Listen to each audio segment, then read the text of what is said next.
We had a few minor problems going on. I'd like to start the meeting now. It is 7:03 p.m. The Board of Aldermen of the City of Brookshire will conduct a regular meeting on Thursday, April the 20th, 2023, at 7 o'clock p.m. in the council chambers of the Brookshire Municipal Building located at 4029 Fifth Street. Before we get started, I would like to ask anyone if they would like to give us a prayer to get this thing going. Thank you, Ryan. Father God, we just thank you for this city you put us all in, God, to serve your people, God. Lord, we pray that for just abundant blessings on the city of Brookshire, God. We ask that you would lead and guide this meeting, Lord, and we just want your will to be done in this community. We want this place to just shine and just be a bright spot for the entire state and country. In Jesus' name, amen. Amen. I pledge allegiance to the flag of the United States of America and to the republic for which it stands, one nation, under God, indivisible, with liberty and justice for all. Thank you, everyone.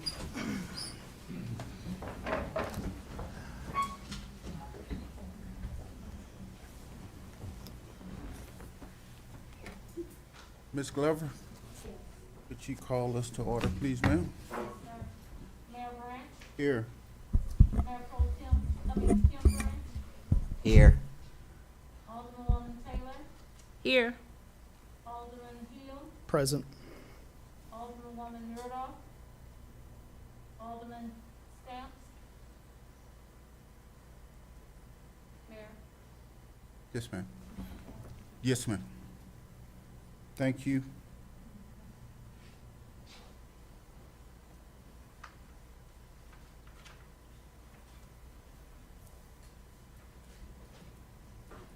Okay, the next item is public comments.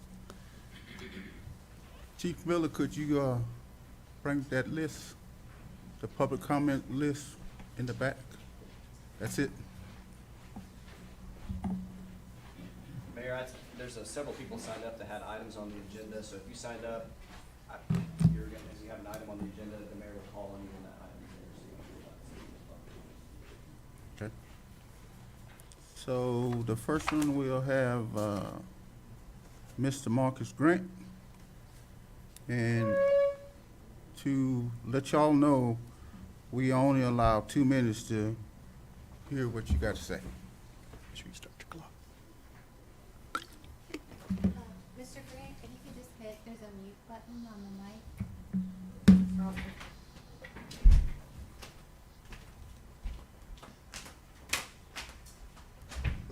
Like this. Oh, thank you. Thank y'all. State your name. My name is Marcus T. Grant, CPCLA. Those are my titles. That stands for Certified Paralegal, Certified Legal Assistant. I am a citizen of Brookshire, Texas. I'm 47 years old. I've been living here all of my life. I came today because I have an ongoing problem with the Brookshire Police Department, and I believe the council members need to hear what's going on. Every situation I come and with the proper operation, I file complaints with the mayor's office. And the problem still consists.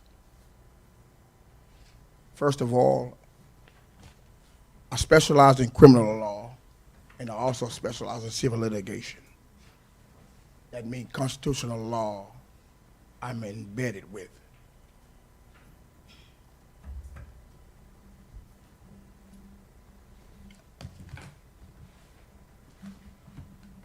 There's an incident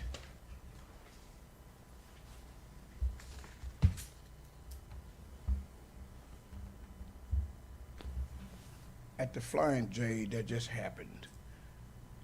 that hurts me deeply that I think y'all need to hear about. I was trespassed at Flying J for unjustifiable reasons. I accepted that. I meet clients sometimes in public places because that's proper. I assist in legal matters at Denny's. Sometimes I eat there. My wife was coming from Warden to meet me one night, and Officer Austin came and he moved the tables around and he roughed me up and he arrested me for criminal trespassing. I have the criminal trespassing right here, which clearly states Flying J, the property in the area that I could not walk upon, and I would never purposely break the law. He told me he didn't care. He told my wife he didn't care. I was arrested, I was manhandled right here in front of people, and I was embarrassed. In an attempt to justify his actions, he had the manager at Denny's come and do a trespassing warning, which I have right here at the same time of the arrest, but does not justify that action. I went and I was arrested and I was released the next day before the ink could even dry. These are ongoing problems I have. I have several other problems now that I would not discuss, but they're before the United States District Court for the Southern District of Texas right now. I'm seeking civil redress for constitutional violations, Fourth Amendment, and false imprisonments. I will not discuss those. I've been staying in Brookshire all of my life. I'm related to over 90% of the people here. I'm a Grant, I'm a Jones, I'm a Johnson, I'm all of the above. And all I ask, Mr. Mayor, is that my rights be respected and that the law be adhered to. I've talked to Chief several times, and I've asked the Chief to talk to his officers because he has a duty to properly train his officers before he dispersed them. Okay, wrap it up. You already over your two.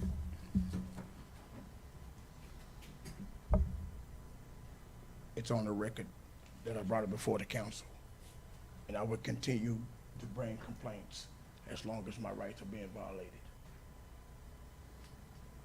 I will continue to do that. They're not gonna run me out of Brookshire. I've lived here all of my life.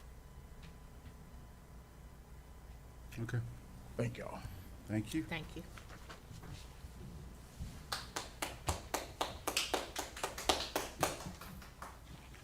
And one more thing, Mr. Mayor, and thank y'all for y'all time. We said a prayer today, and I go by God, son. I believe in God, for one. And Mr. Ryan said a deep prayer, and I quenched it into that prayer. And I'm gonna tell you that one day, right here, just recently, he called me a boy and a demon. And I called Eyes on Me, and I talked to Mr. Jimmy.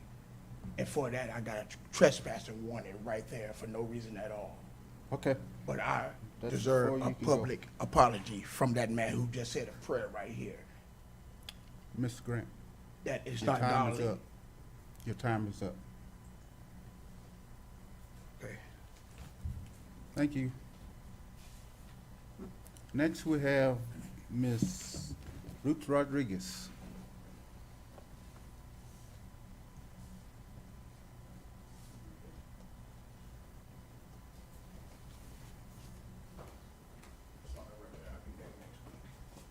Testing. Well, hello, everyone. My name is Ruth Abigail Rodriguez. I am a citizen of Brookshire, Texas. And Mayor Branch and Mayor Pro Tem Branch, you are elected to wisely practice the distribution and maintenance of power. Still, I crashed on a city street. Brookshire police insist I predetermined that crash on Velasco Street. Then, 3 men representing the city seek me out to record me. To me, that's hedonism. So my personal motto to all my elected officials here or wherever you are, is whatever you possess, whatever is yours, I don't want it. Whatever is mine, you cannot have it. And that's what I'm here for today, to protect my everyday life. So my demand, my citizen demand is this: please review encroachments, past and current, upon my residency, including when a city employee owing time to the criminal justice system took my property. Also, immediately cease and desist from any and all further violations of constitutional rights. Please honor my demands for restoration to my residency, past and current, and I do demand a formal correspondence of action within 7 business days. So, Mr. Hill, let's build this city up. Mr. Kelly, let's build this city up. And Mayor Branch, let's build this city up for all of us. Thank you.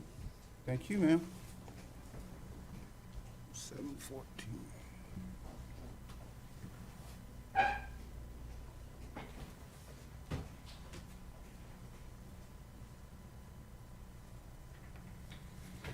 And then we have a Jim Lori.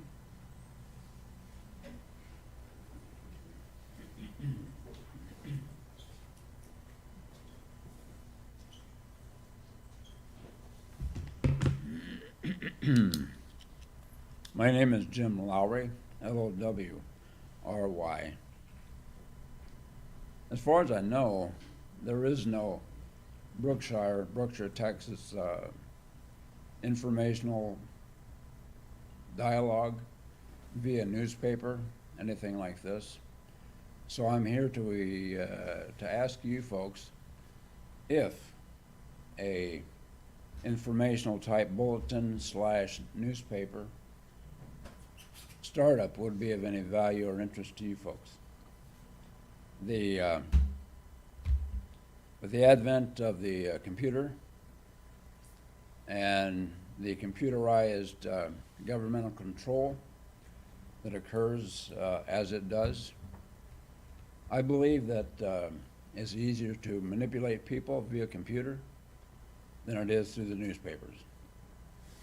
So, I would like to make a request, as I say, that I be permitted to start an informational system on a paper-type document in an effort to inform the local citizens about the issues, the concerns that we have as a community, and to bring those concerns to a higher level than just this room, or a higher level than just talking to your next door neighbor. My concern is that as a free people, freedom of speech is being attacked, and I think the best way to counteract that at this moment in time would be to literally reinstate the notion of documented events in a community via the newspaper. If anybody's interested in helping me in this endeavor, hopefully can I just sit over here for a little bit? And if anybody wants to talk to me about it, give me any advice or encouragement, I'd appreciate that. Okay? Okay. Thank you for your time. Thank you, sir. Thank you, sir.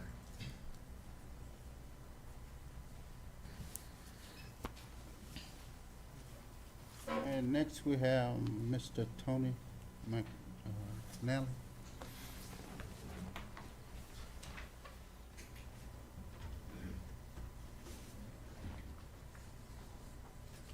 I gave most of these out to everybody except Mr. Lewis. My name's Tony McAnally, and I am leading the charge on the sesquicentennial event celebration that's happening here in Brookshire on Saturday. And I just wanted to give you an outline of the day's events that are currently scheduled here. You'll see on there, Mr. Mayor, that at 12:30 we have an opportunity for the reading of the proclamation that we've discussed there by yourself or City Council. And so we're looking forward to having you guys participate with that as well. It's coming together. It's going to be an exciting day. We've got a lineup of music throughout the day. We've got family activities throughout the whole day. And it's just going to be a really good time. And then in the evening, we have the Brown Sugar Band coming, and they will be performing from 7 to 10 right out here in front of City Hall, doing a big street dance for us. So it's going to be very exciting. One of the things that we are doing is giving away these buttons. So I got one for each of you that say, I celebrated the 150th in Brookshire, Texas. There you go. So we'll be giving those out for everybody that shows up for the event as well. So I just want you to know it's happening, and good things are going on, and it's going to be a good time. Please you. come. Thank you, sir.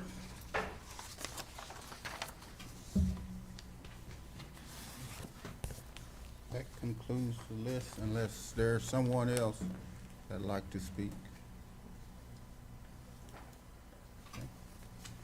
And we'll move back to our agenda.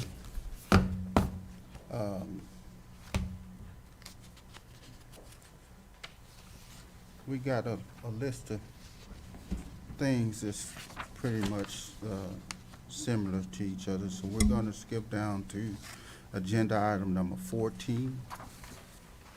Approving the resolution of 1442, finding that Lineberger, Gorgon, Blair, and Sampson LLP is fully qualified special counsel to perform all legal services necessary to collect unpaid fines, fees, and court costs under Texas Code of Criminal Procedure, Section 103.0031, and finding that there is a substantial need of service. The service cannot be adequately performed by the jurisdiction's attorneys. The service can't be adequately performed for an hourly fee. Make the motion we approve Resolution 1442. Second.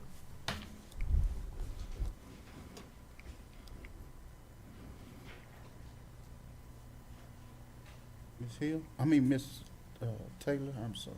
4. Jill gonna be mad at She's you. going to be mad. That's my friend. I'm sorry. You can beat me up later. Okay, motion carries. Agenda item number 15, approving resolution 1438, authorizing the agreement with Lineberger, Gorgon, Blair, and Sampson LLP to act as special counsel to perform all legal services necessary. Wait a minute. Necessary to collect unpaid, delinquent, and file. What is that? Fines and fees. Under the Texas Tax Code, Section 6.30. Make the motion to approve Resolution 1438. Second.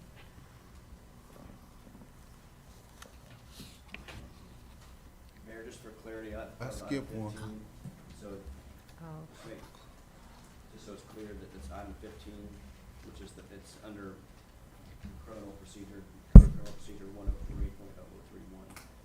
Correct. Motion still stands. second.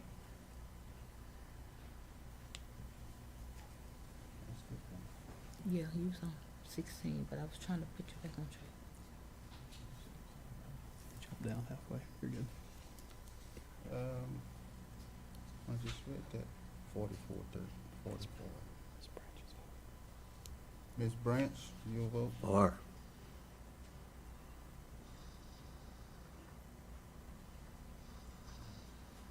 Let me get it right now. Agenda item number 16, resolution number 1443, finding that Lineberger, Gorgon, Blair, and Sampson LLP is fully qualified special council to perform all legal service necessary to collect unpaid delinquent Ad valorem on taxes. the Texas State, Texas Tax Code, Section 6.30. Make the motion we approve Resolution 1443. Second.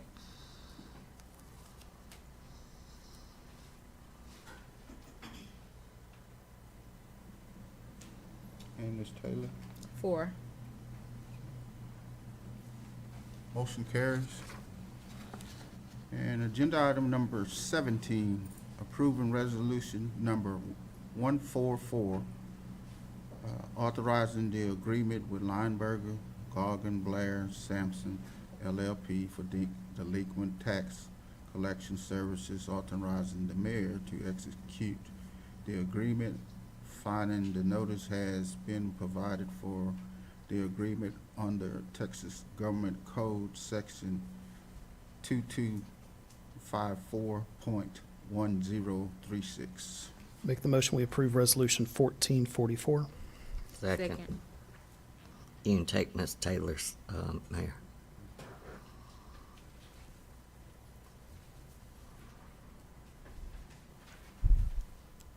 And Ms. Ranch, your vote? 4. Motion carries. And we'll move to agenda item number 18, approving resolution number 1445, authorizing the imposition of a 20% penalty for the collection costs on delinquent personal property taxes for tax year 2023 and subsequent under the Texas Tax Code Section 33.11. Make the motion we approve Resolution 1445. Second.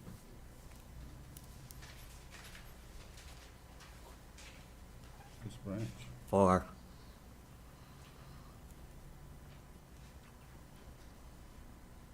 Motion carries. Agenda item number 19, approving resolution number 1446, authorizing the imposition of a 20% penalty for the charges collection costs on delinquent tax for tax year 2022, subsequently under the years Texas Tax Code Section 33.07 and 33.08. Make the motion we approve Resolution 1446. 4. Second, I'm sorry. Ms. Branch? 4.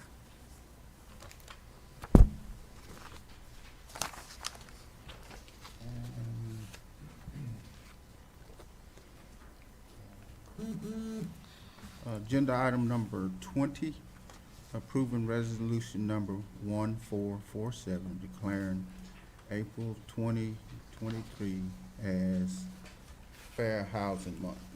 Make the motion we approve Resolution 1447. Second.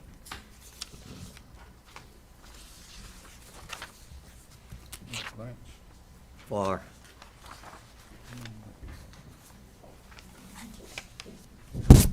Oh, we have one more, right? Nope, that's it for them. She needs you to sign several things, though.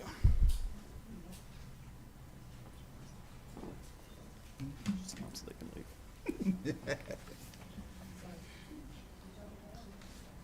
No, I'm just. Usually, though, when people come up here, they bring us, desserts or something. So, it's on its way. Yeah, We need our sandwiches. Our sandwiches. sandwiches. They're probably One. caught in traffic. Just the top. Yeah, it's caught in traffic.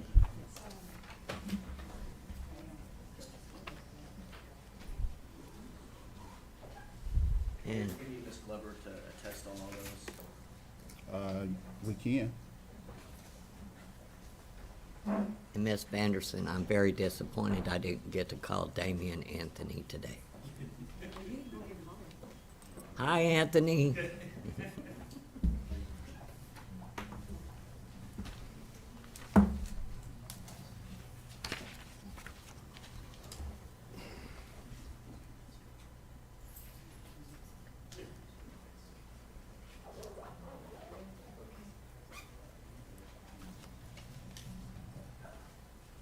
That's it?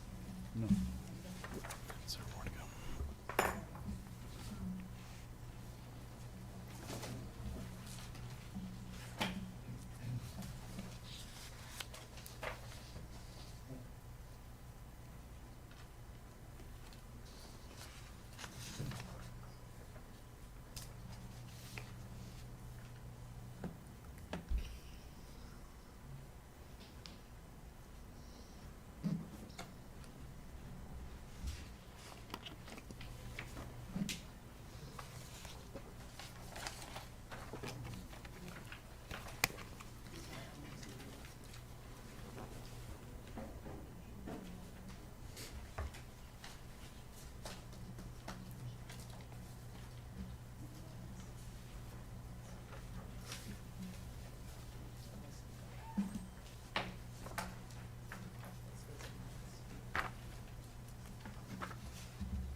I'm gonna take one of your cold waters. Hmm? I'm gonna take one of your cold waters. 4/20/2023. Thank you. 4/23. 20th day of. Yeah, 20. Brain. But I'm drinking mine with some hydration stuff in it.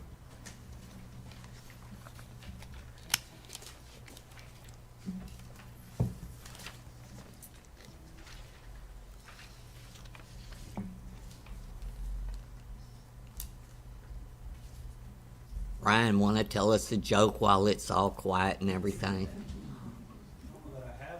Okay, well, I thought I'd just ask. You're supposed to be ready in season and out of season. Come on, Ryan. I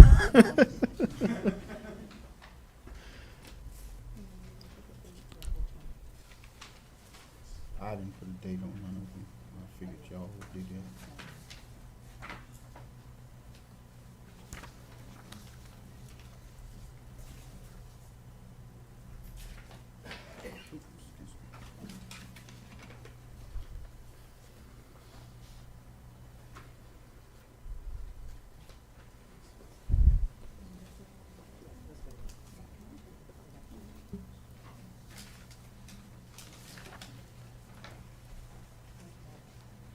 You're welcome.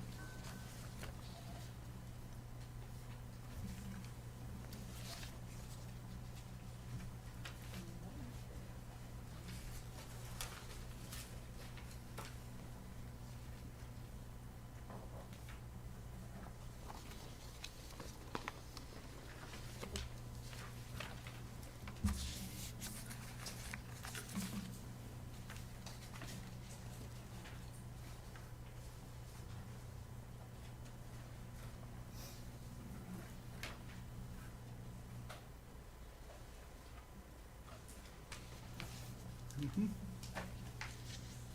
That it?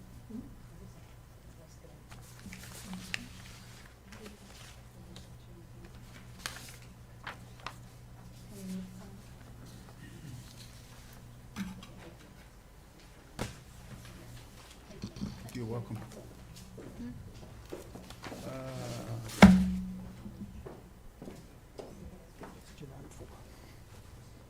Four or five? Four. Okay. Let's do agenda number 5 real Four. quick. Agenda number 4. Approval of city council meeting minutes for April 6, 2023. I'd like to make a motion that we approve city council meeting minutes for April 6, 2023. Second. You can take Miss Branch.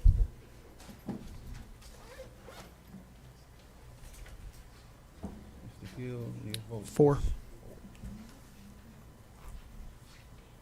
Okay, motion carries. Now we'll move on to agenda item number 5. Presentation by HDL companies regarding sales tax, administration, economic development, market And to list reports, hotel occupancy tax administration. Good evening. We're going to hand out copies of the presentation, but I think we're also going to have it up on the screen. Could you state your name for me, sir? Certainly. My name is Richard Fletcher. I'm the Vice President of Client Services and Operations for HDL Companies. And with Gentlemen. me is Katie Biggers. Thank you. She's the Director of Business Development. Thank you, sir. Thank you very much.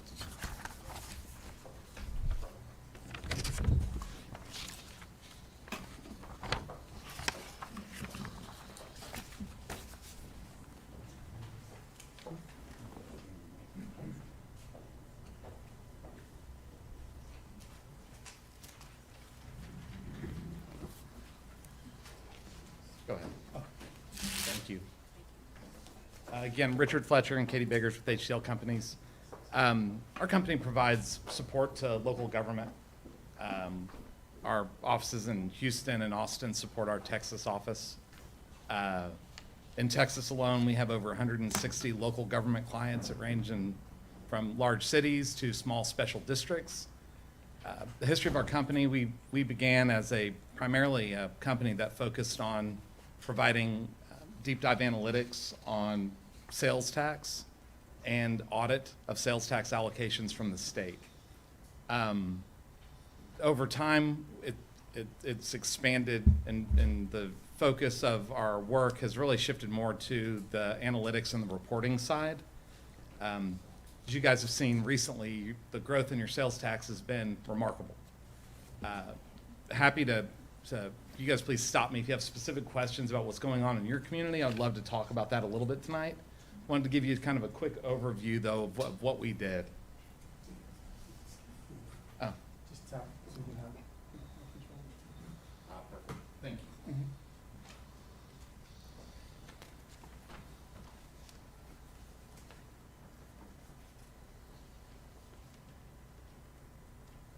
Sorry, I'm a little technically challenged.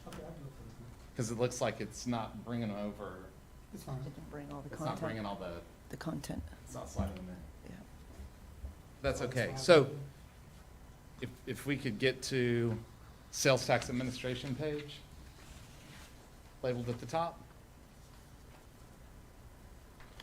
So our sales tax administration consists of, again, providing reports and consultation to the city of Brookshire to help answer questions involving kind of understanding if there's any vulnerabilities within your sales tax. Are there dollars you're receiving this year, this month, that you may or may not get again a year from now, whether they're stemming from construction projects or what we've referred to as one-time money. Also give you guys some insight as to what's driving the increases in revenues, and again, whether or not those are going to be sustainable over time. And then finally, the information that we provide is also a very useful tool from an economic development standpoint to focus on taxpayer retention programs. So you know who's driving sales tax revenues into your community. The sales tax work that we do is generally split into two separate pieces. One, reports and consultation. The other focused on recovery. I've referred to that as audit. It's not technically an audit. Only the state of Texas, the comptroller's office, has the right to audit a business on their sales tax. What we audit is the allocation of revenue from the state to the city to make sure that all the taxpayers that it should be paying are paying. We also have the ability to make sure that there aren't people that are paying you that shouldn't be. So we can do liability audits along with the recovery audits. And I'll stop there. Any specific concerns or worries that you guys have regarding your sales tax currently? So I know in doing a deep dive especially on the EDC side, Okay. that's one of the things we've looked at is there was a few months where we had a spike that we weren't really sure why. And when we kind of mined it down, we really couldn't point to why that spike was there. And then if you look historically year over year, it wasn't there in previous years, but it was there last year. So is it going to happen again this year, or was it a one-time project like what you're saying? So it would be good to know, is that a trend that's going to continue? And then my other biggest concern is, how do we identify, do we know that all our businesses are paying? And especially as we have all these coming online with Empire West and other places, there's going to be a lot of revenue coming in that we want to make sure we're capturing every reasonable dollar we can. Certainly. And so so understanding if a lot of construction going on out here, you're building buildings, people will be moving into those buildings. Those construction projects alone can drive revenue, sales tax revenue, depending on the type of construction contract. But then once those businesses are seated in those buildings, it's going to be a nice boom for you guys on the property tax side. But some of those businesses may be engaged in activity that would lead to additional sales tax revenue. So having a good understanding of what they can do for you from a revenue standpoint would be very helpful. That's exactly what our service does, is provides insight, context. I use the term unlimited consultation. If there's questions that you guys have or your administration has about specific taxpayers, we have people in place to answer those questions. Looking at taxability, whether or not a business should pay based on where they're located or where they deliver their service. There's some complexity in Texas sales tax. It's also a hot topic legislatively. There's always bills that are coming and going that are focused on shifting how tax gets paid. I don't think we have time for that tonight, and I don't want to get thrown out of here, so I'm not going to go into that. But that's exactly kind of what the focus of our service is: sustainability, forecasting, budgeting. How do you know what you can rely on next year? So you guys, we can give you information that's actionable for you, right? The tools you need to make management decisions to run your city. That's the focus of our sales tax service. The next part is a little more on the economic development side. We think it marries very well with the sales tax piece, and it's market analytics reports. Stuff you guys have probably seen. Looks at demographic profile, employment profile, household segmentation. Household segmentation is sometimes referred to as a psychographic profile. It's a characterization of the demographics. A gap or a leakage report that would help identify those items that people are leaving Brookshire for to procure somewhere else. People are driving to Katy Mills Mall. We can identify that as leakage. And then finally, there's a void analysis, which is the solution set to that leakage report, which would help identify opportunities for retailers, restaurants, for the city to potentially pursue. The market analytics report on the demographic side, it's helpful because it's going to show projected 5-year. Mayor, we have to wait until Ms. Taylor comes back.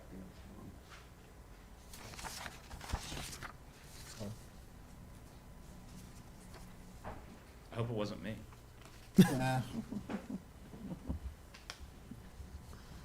All right, Ryan, you got the joke ready now? I want to congratulate him on his wisdom of being able to read a room when he's thrown out. That's a rare quality.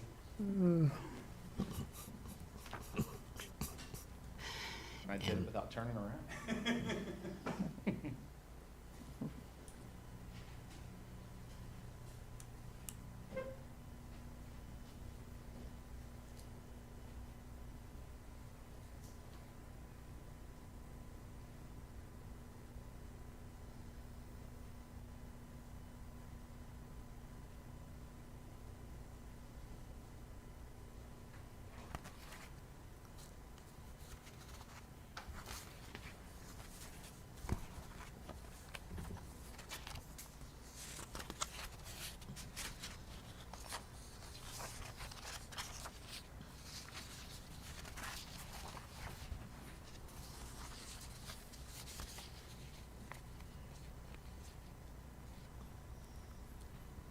Maybe we should ask someone to sing.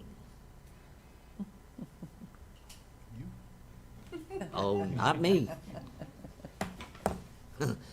They'd be running out the room instead of getting thrown out the room.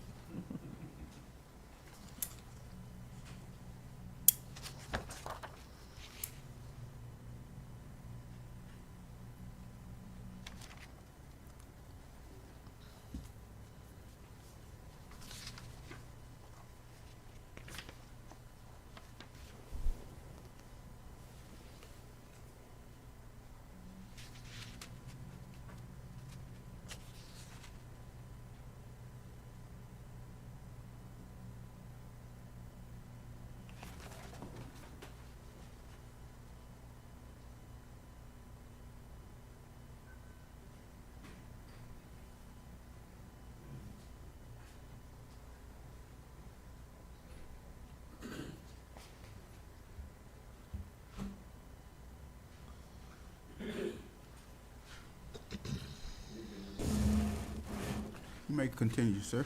Thank you. As I was referencing the retail market analytics reports, kind of listed those out. The focus on those reports, though, is really to identify the true market area for Brookshire. Not just your city limits, but identifying the appropriate drive time that people would use to drive in to procure goods from brick and mortar stores here in the city. Generally, in economic development, you'll use a 5-minute, 10-minute, and 15-minute drive time to help identify those market areas. And our service would absolutely work with the city to identify what was appropriate. 5, 10, 15 minutes is not always accurate or appropriate.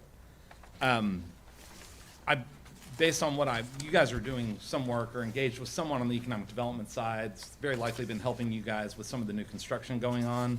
And this may well be some of what they're doing for you as well. And then finally, on our hotel occupancy tax administration work, we essentially become your hotel tax collection department. Establish an online portal for payment, establish an audit cadence where we're going out. This is a situation where the city does have audit authority of those hotels to ensure that they're remitting the tax appropriately. And we would take on that role. So we would collect the tax, turn around and remit that back to the city. We would establish an audit cadence. We typically recommend auditing hotels every 3 years. While we're collecting the tax, we're also monitoring and identifying potential issues before they become big issues. Big fines on hotel audits are almost tragic sometimes. A hotel maybe makes a mistake, doesn't understand it, and has this large liability that they then have to come back and make up for. It's better to identify those issues as quickly as possible so it doesn't create any extra angst for hotel owners. Then finally, we provide reporting. And the other piece that associated with our hotel occupancy tax administration is there's a lot of discussion about short-term rentals. Are there people that are renting out their property in the city that is creating potential issues for your residents, safety concerns? And so we consult, we help kind of follow the lead that the city takes in terms of we like them and want them to pay, or we're worried about them because they're creating kind of a public nuisance, so we need more ordinance around it, and we can provide levels of support kind of any direction you want to go there. That's a quick overview of the services we provide. Alderman Hill, I believe you're the one that asked us to come out.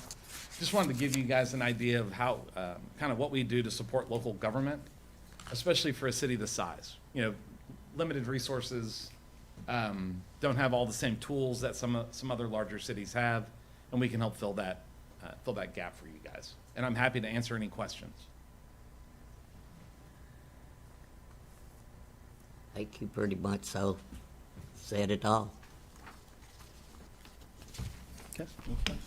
Thank you guys for your time tonight. Appreciate your time. Thank you. Thank you, ma'am.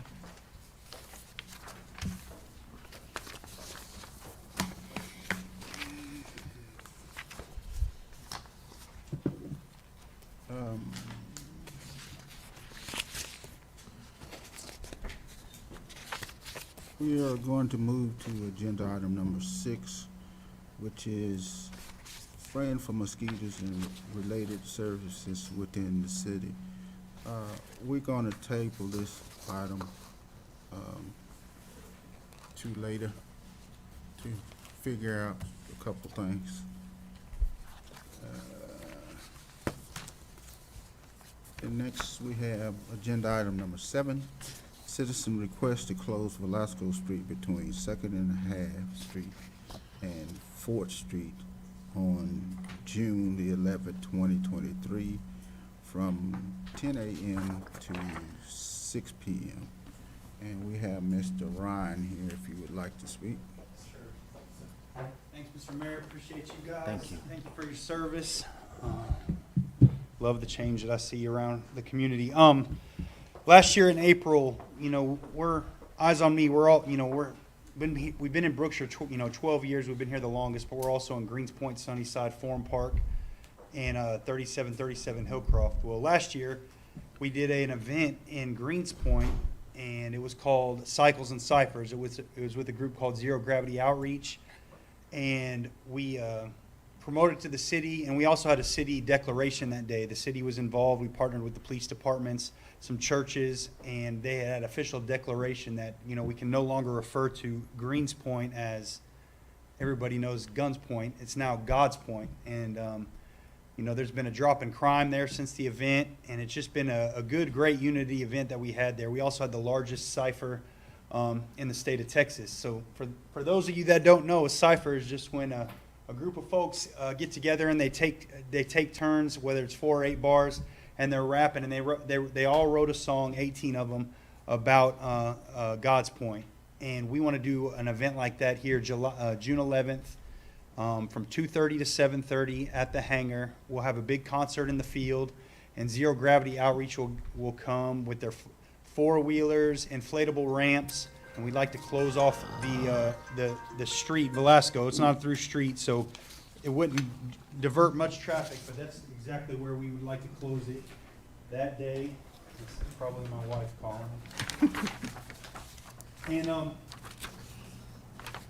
you know, they're going to come out. We'll take care of the cost of Zero Gravity, but we'd like to offer the community. It'd be great to have you guys out there, the police department involved, you know, a couple pastors out there sharing, and then we're going to do a song for the city of Brookshire as well. Trey's been talking to DJ Chose. He's going to send him 3 beats when he gets back, and so looks like DJ Chose will lay the beats, and we'll get some, you know, Christian rap artists to lay down their verses, and it'll just be a great big event that will, I think, something the city of Brookshire's never seen before. So just wanted to invite you guys and seeing if it was okay if we close down the street for that day. I make a motion that we close Velasco Street between 2nd and a half Street and 4th Street on June 11th from 2023 from, it says 10 to 6 because I didn't know what Sure. your hours was. Yeah. But I'd like to say from 12 to 8 6. o'clock, yeah. 8, Yeah, 8 o'clock. 7:30 it'll end, but we'll have to pack up and everything. Second. Ms. Taylor? 4. Okay, motion carries. All right, thank you I'll guys. be singing that night. I'll get my Oh, I rap. got to get the camera on You're this. closing the show, Keith. Yeah. We need the video, baby. Hey, thank you Video, guys I very need much. y'all there. All your support always. All right, have a good evening. Okay, agenda item number 8, citizen request to use 3707 12th Street for mini storage and truck trailer parking. DM Storage. Good evening, Hi. gentlemen. My name is Sino Xian. I am representing DM Storage. We're requesting that there's a strip of land about 2.5 acres, about 90 foot to 100 foot in width on the 12th Street, and about 1,000 feet long, a long, narrow strip of land. It was, in 2014, it was, before that, it was owned by Mr. Shelton, and they lost the property through the tax foreclosure, unfortunately, and that my client had purchased that land on the public sales. And after that, we understand that Ms. Shelton have cancers, and so we let them stay until 2021. And after they both passed away, we have also experienced about 400% increase in tax during these few years. And so we decided to let that to be used as some type of commercial leasing, and so we figured out what is the best use of it, and we are thinking about putting it as mini storage. Basically, it's using container as a storage, and the street in the 12th Street was very narrow. It's about 25, 30 foot, and there's some residents and business are living in that area as well, using that area. And so the idea of using that as a container for storage is basically have no impact to the properties in terms of utilities, and there's not much change in the condition of the parcel of land. and there would be no additional consumption of water or sewage. And it would increase some sales avenues, and we believe that depending how we use it, if people just use it for mini storage, we would have about 4 to 5 people, increase unemployment, and would increase sales revenue to the city for using it for short or long-term leases. And if they allow a certain small amount of fabrication, like repair works and things like that, it would also be able to increase more employment based on that. So given the changes in the I-10 corridors in the past few years, that using that for purpose of that would be a best and reasonable use for that area, given the shape of the land and proximity to the I-10, but away from the FM 59 on the flowway. So, so it would be our wish to ask the City Council to approve that and allow that to be used for this unrestricted land. And that's all I want to say. Thank you. Mayor, if you're ready for a motion. I make a motion that we deny the citizen request to use 3702 12th Street for mini storage and truck trailer parking due to the fact that the street already is narrow. We've already addressed this in the past, and that is my motion, that it's denied. Second. Mr. Hill? 4. Motion carried. Well, And sir, there's already storage containers on that property that is against the city ordinance that you've been red tagged, and we're gonna ask, can I make that a second part of my motion, that they remove the storage Yeah, they've been on there. containers like that 10 or has 12 of them out there. been illegally put there without council's approval, a 30-day notice? My next motion is to have DM Storage remove the storage containers that they put on 3707 12th Street within the next 14 days. Second.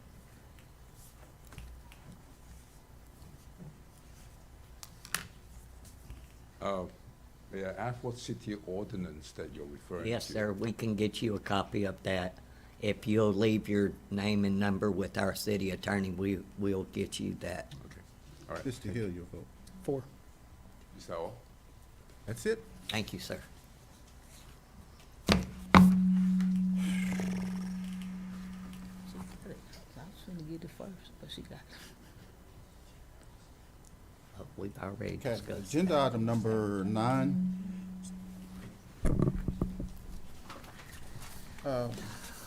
Citizen request to move and install a structure at 4319 South Front Street. Mr. David Aguilar. That's item number 10. Yeah. This is, I'm Judy Oh, Rothell. I'm sorry. I That's apologize. okay. Go back to agenda item number 9. Trying to Okay. get out of here. I'm up here. Citizen request to move and install a structure to 3223 Robin Street. Miss Judy? Yes. Thank y'all for acting so quickly and letting me come in. I just made a request, so I appreciate that, and I appreciate your time. We have purchased a lot at 3223 Robin Street with somewhat difficulty getting the purchase through, but we have made that, and now we're looking forward to putting a home there and getting in before the summer heat hits. I hate to break your heart, ma'am, but we also have a city ordinance that doesn't allow for modular homes in. It's actually, I understand, ma'am. I have it in my, So what you you don't have a prohibition against modular homes. What you have is a prohibition against moving structures into the city without a permit. So really what this request is, it's not to be granting or denying the modular homes. so we can have it built on the property. As long as it complies with all building codes, but there's really a two-step process. The first one would be that you get a permit to have a structure moved. That's what the issue was with the previous gentleman, is that the permit is required for any structure, and that includes storage containers or whatever. Under you've adopted the building code, which allows modular homes and all that, and especially even manufactured homes and that too. Well, when did we adopt that? That's what's been on the books for a long time. You don't have a ban on I don't want to debate with you in a city council meeting, but I'm going to, because we had to approve the home that we allowed behind the fire department for the EMS, and I'm not sure what changed, and I've been here since 2008, and Mr. Pertile has made it very clear on several occasions that we don't allow mobile homes manufactured. I think they're called HUD homes also. That, I mean, if I have to look up the city ordinance, I'd be more than happy to. But you, by absolute right, you have to allow HUD homes. And so there's a difference between a manufactured home and I think they call it mobile home. The mobile homes are maybe allowed, manufactured homes are the HUD authorized homes, which all new ones are. You don't have any prohibition against modular homes. And so there's really a two-step process. One is to get the permit to move the thing into the city. You have to get that approved first. There's rules with that.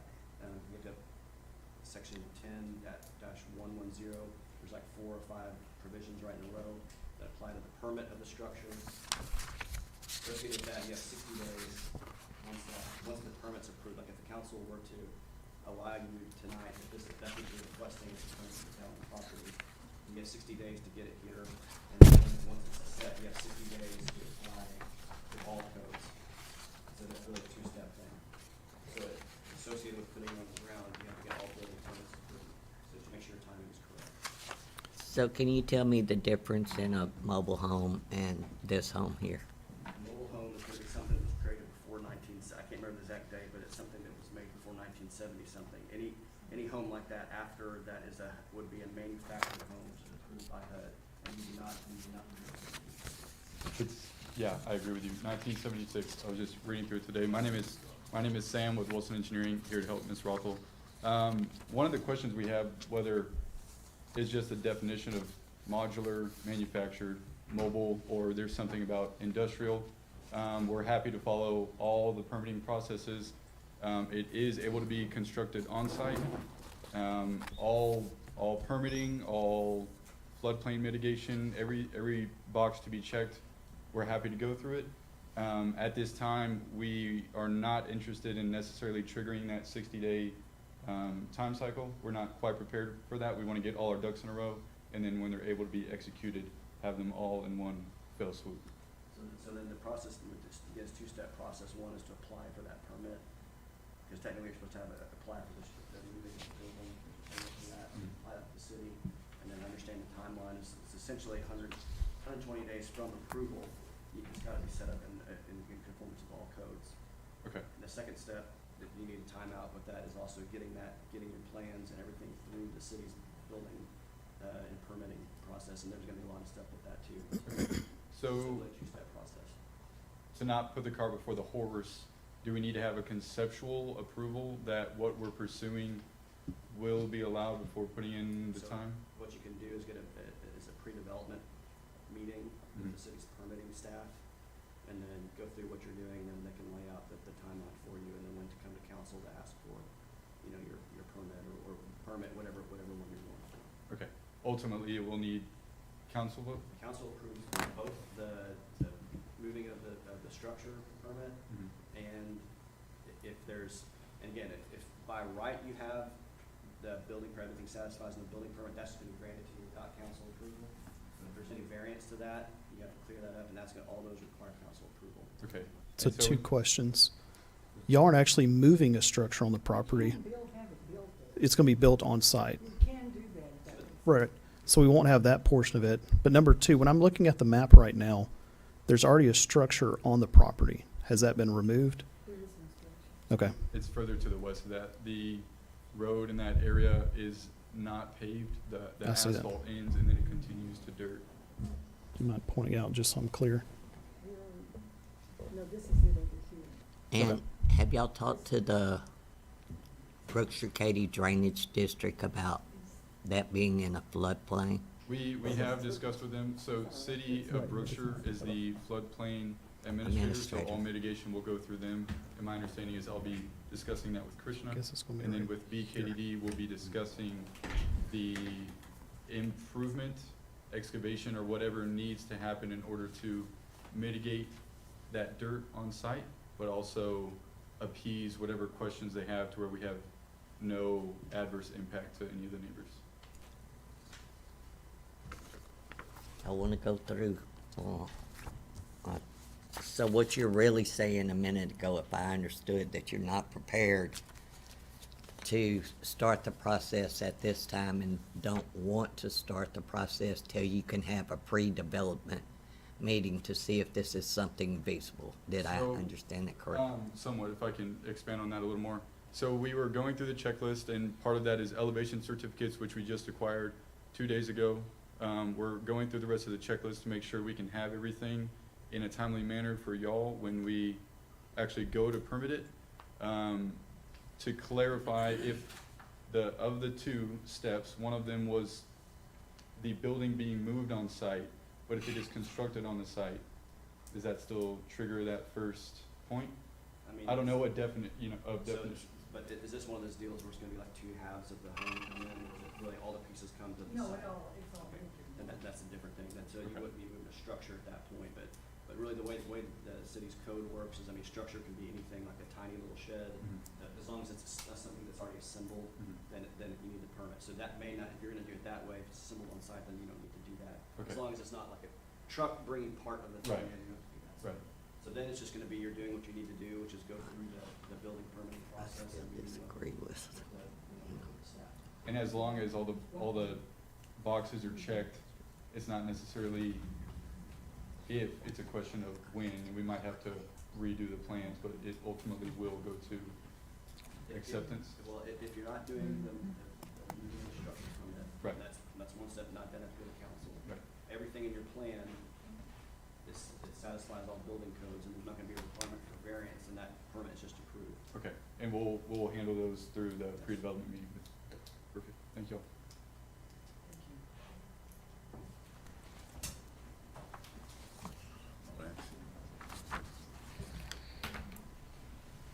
Correct. Hmm?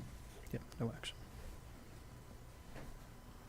Okay, there's gonna be no action on, agenda item number 9. Agenda item number 10, request to move and install a structure to 4319 South Front Street. Mr. David Aguilar.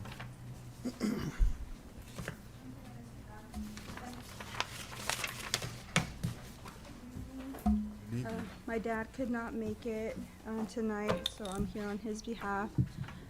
We were trying to see if we could get, Your name, please? Perla Aguilar. Okay. We were trying to see if we could get a storage shed put in behind our property on Front Street. We've already worked with the permitting department here and paid the fees.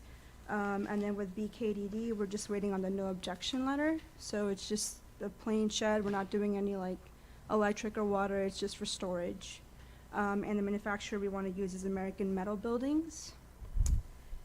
So I know we have to get some permission to bring that in.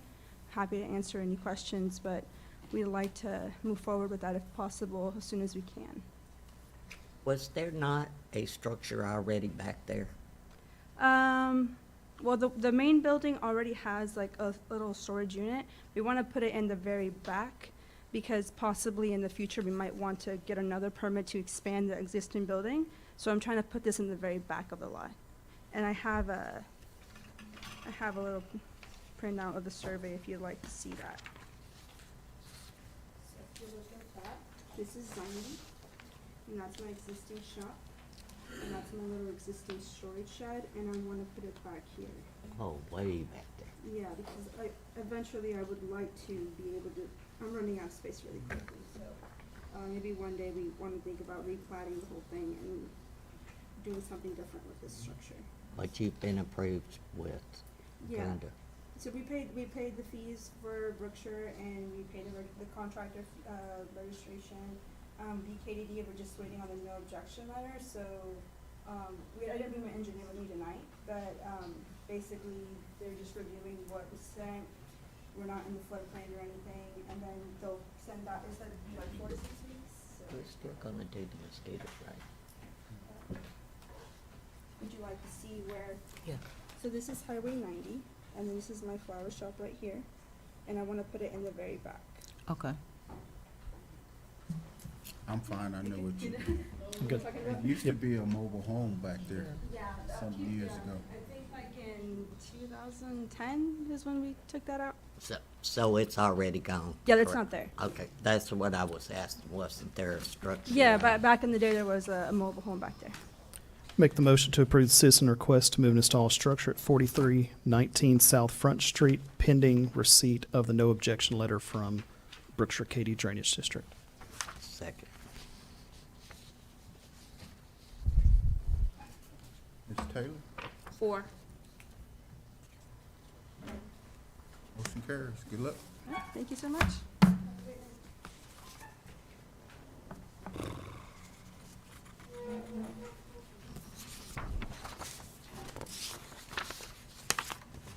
Okay, agenda item number 11, considering resolution number 1439 regarding the variance of the type and the size of a pole sign located at 341 FM 359 in the city.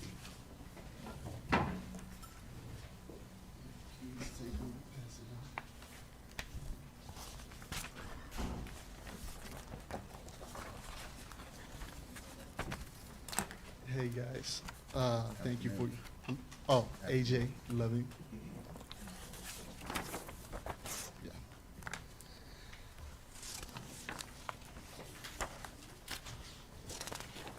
Yeah. So, Go ahead, sir. yeah, so thank you respected officials for your time and consideration. To put it simply, we just want a pole sign variance. I understand Brookshire does not allow pole signs, but we would just love to have one due to, foliage, blockage. The neighboring business, the surrounding businesses have their pole signs, and it's way more than what we've, presented. They have 100-footers, 80-footers, we're only like going 35 feet with our pole sign. Could I ask you a question? Go ahead. Do all O'Reillys match? I know what I want to say here. No problem. Take your time. I know we had a building here that all of that said company has to look uniform to the rest of those companies. Does O'Reilly require that, or? They do, to just stay in line with corporate branding. They do.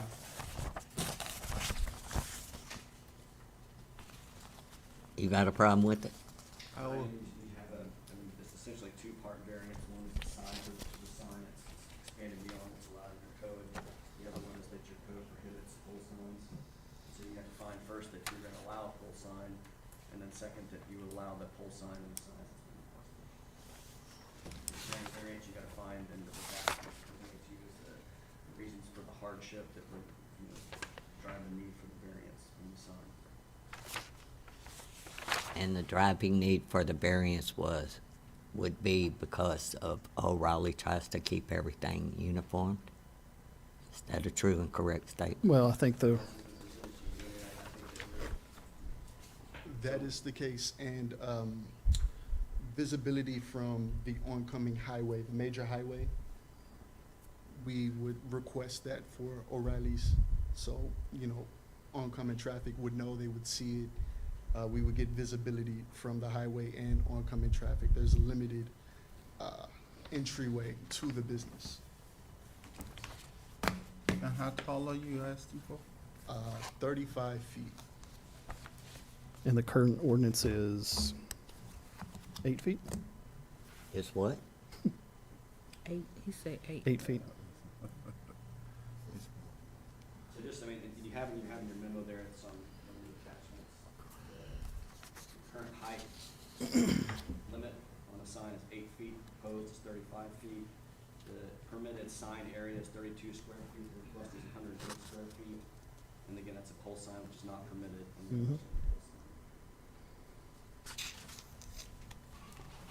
We had another It's like a- company just ask for that, actually on the same street. Mm-hmm. down the street.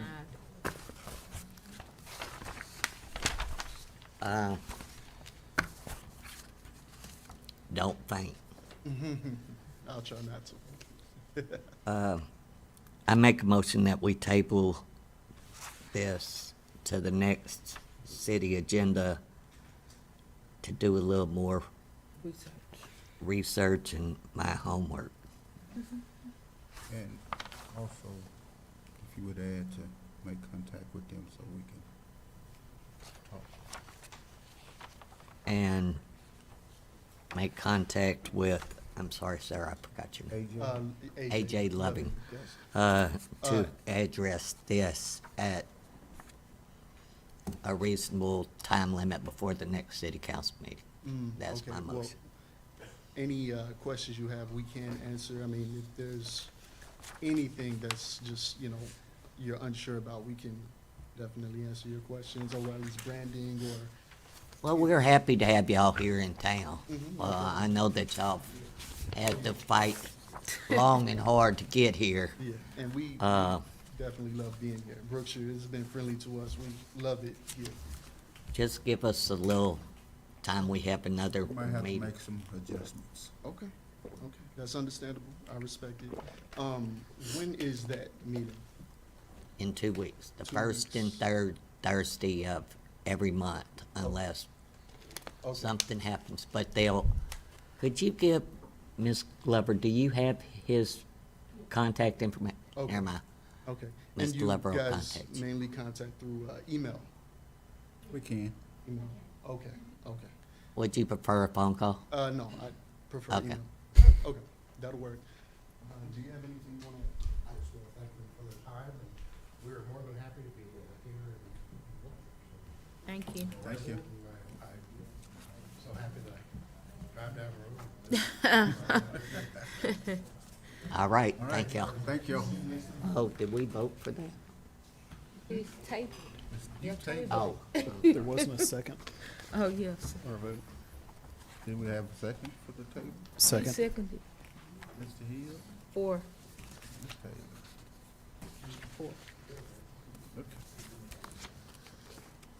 Agenda item number 12, concerning resolution number 1440 regarding a variance from the front and side setbacks for a structure at 1502 FM. That's gotta be 362, in the city. I make a motion that we approve resolution 1440. Item 11, Hmm? that's the one we just presented at your table. Yes. Okay, I guess I missed it. Because they want to talk to him first before we make a decision. She- Dale West of 1439.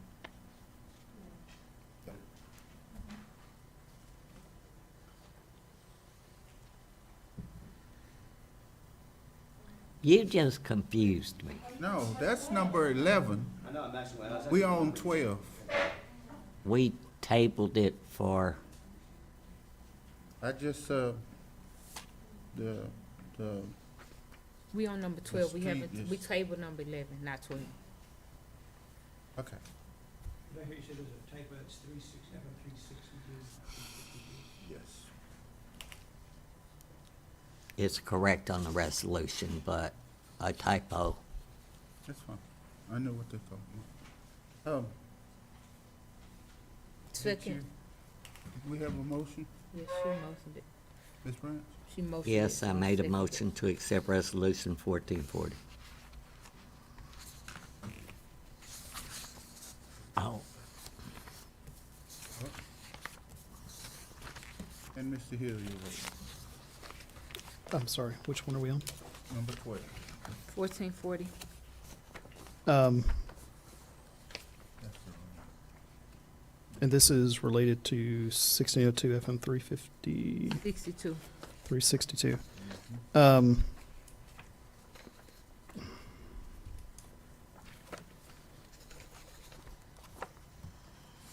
I guess one of the concerns I have here is the denials that were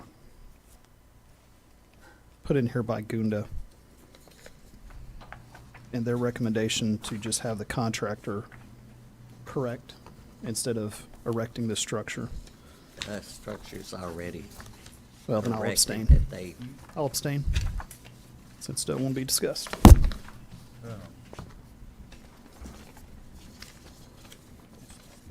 I understand whose house it is, but Well, what's your concern, Mr.? I've abstained. Let's move on.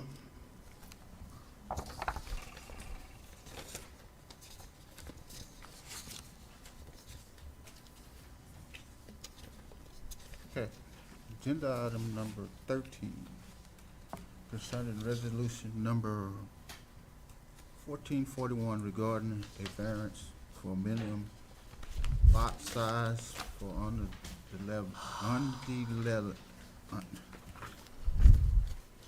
undeveloped properties in the city identified by Waller County Appraisal District numbers 5483 and 5054.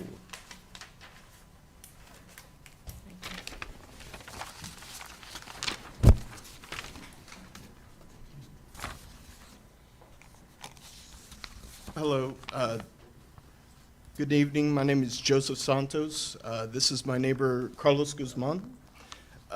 What we are looking to do is we just bought some properties on 11th Street in this past year, and we've been dealing with the city trying to figure out what to do with it. I don't know if y'all have dealt with the problems with 11th Street before, but they sell these thin strips of land about 35 feet wide, 700 feet deep. So what we did is we bought this, and we are proposing to rearrange the land in such a way that we can build residential homes on both taxable homes for the city of Brookshire. And what we're needing is just very basic variances. One of them being for Mr. Guzman. His portion of land after the rearrangement would be about 45 feet wide. The city asked for 50 feet. We're just hoping you can just grace us with just that 5 extra feet to, or a reduction of 5 feet to build a residential home for him. So that's one of the variances. The other one would be the way we're rearranging it, which it's kind of shown on the drawing because it can be kind of confusing how we're describing this. But the Santos property, which is ours, we are wanting to build to the back of the property because there's plenty of room back there. He is wanting to build to the front of the property. So the way that we're rearranging it is we are going to have 20-foot, I don't want to say road because it's really just a very long driveway leading all the way to the back. So we are asking for 20 feet instead of the 35 feet that is asked in the ordinance. So 20 feet, that'll allow any emergency vehicle to go back there. It'll allow for anything the city I could imagine to need to be on our property. So what we're trying to do is just get these two variants pushed so we can rearrange our land, we can build residential houses, and we can pay our taxes just like any other citizen. So, yeah, I believe that covers it, unless you had anything, Mr. Guzman. Perfect. Okay. Well, I'd like to thank you for your time. So if you said, there's 2 variances, both related to lot widths. They're only in the plating stages. These aren't developed properties at all. But in order to plat the properties, in order to get approved, they have to have the variances, which show essentially one's going to be, like you said, 35 feet. I think that's right, and then the other one's a little shorter. But the way that lots are going to be arranged, it's going to allow for one home to be closer to the road, other one with the lot, other deeper lot will be farther away from the road. But and so in this way, I mean, again, same as the last 3 or 4 is a variance request. You have to find a hardship. Your planning folks have not recommended approval of the last three, but have recommended approval.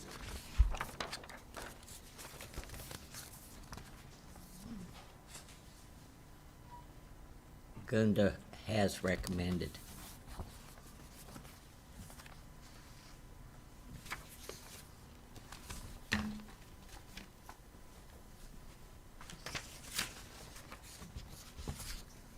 I'm sorry, could someone help me What's in here, Bill? tell me what number? We at Yeah, 13. 13, there it is.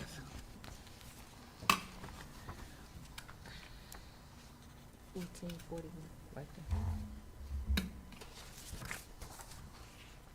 I make a motion that we approve Resolution 1441 regarding a variance for medium lot sizes. Mr. Hill, you what? 4. Okay, motion carried. Great. Thank you for your time. Thanks so much.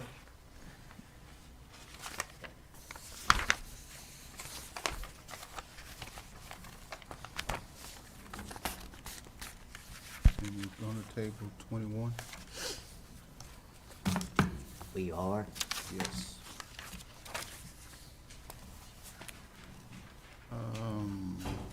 Agenda item number 22, identifying substandard structures in the city, including structures that may need demolition due to fire or structural damage. Ms. Branch. You have any address as far as Mr. Kelly? I actually talked to Justin about a couple of them in construction, and I took pictures and gave them to Ms. McFarland, and sent out letters and stuff, but she didn't get a Justin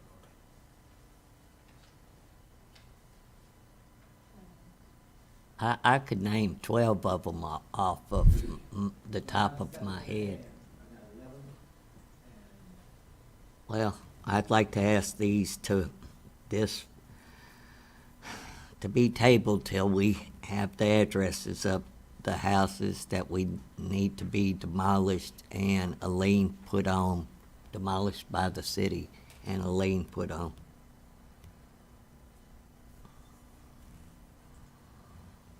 Till we get the addresses.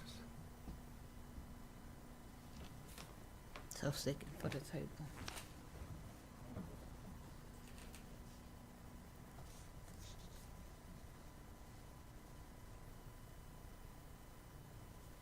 Second, Me.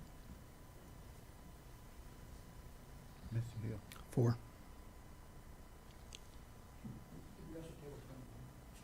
Huh? Yes. Yes.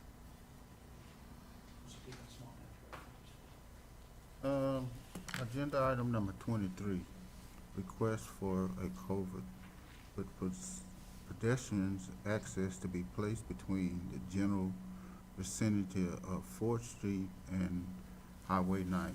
Mr. Hill. I'm sure council has seen this, but if you hadn't, here's a picture of kind of the crossway that's being used right now for pedestrians. They're crossing between 4th Street over the tracks to go to Brookshire Brothers. I'd like to request that we put a culvert there to mitigate potential. It's injury. actually depot, right? Yes, you are correct. I apologize.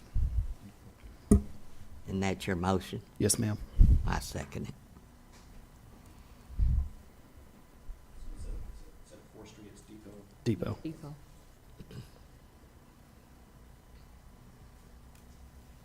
And thank you for noticing that, Mr. Hill. Yes, ma'am.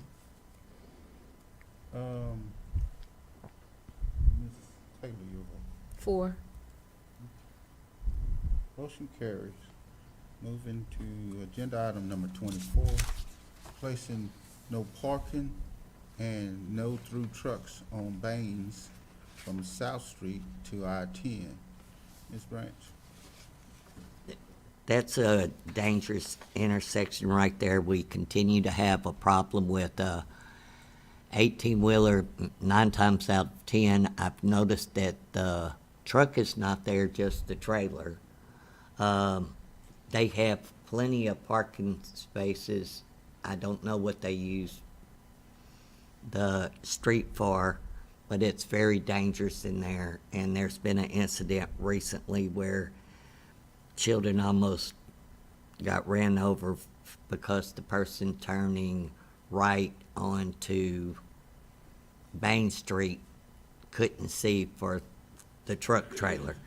So I would like to make a motion that we place no parking signs and no through truck signs on Baines from South Street to I-10. And the second part of the motion would be that the police start ticketing those people as of next Monday.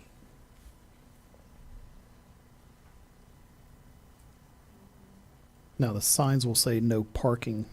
They won't distinguish. 18-wheeler will be just straight no parking No signs. parking, Okay, correct. great. Second. Yes, Mr. Kelly? All those signs, Ms. Branch, is just verification. You want on one side of the road or you want on both sides of the road? We might as well do both sides of the I'll road. put on both. Both sides of the road. Chief Miller?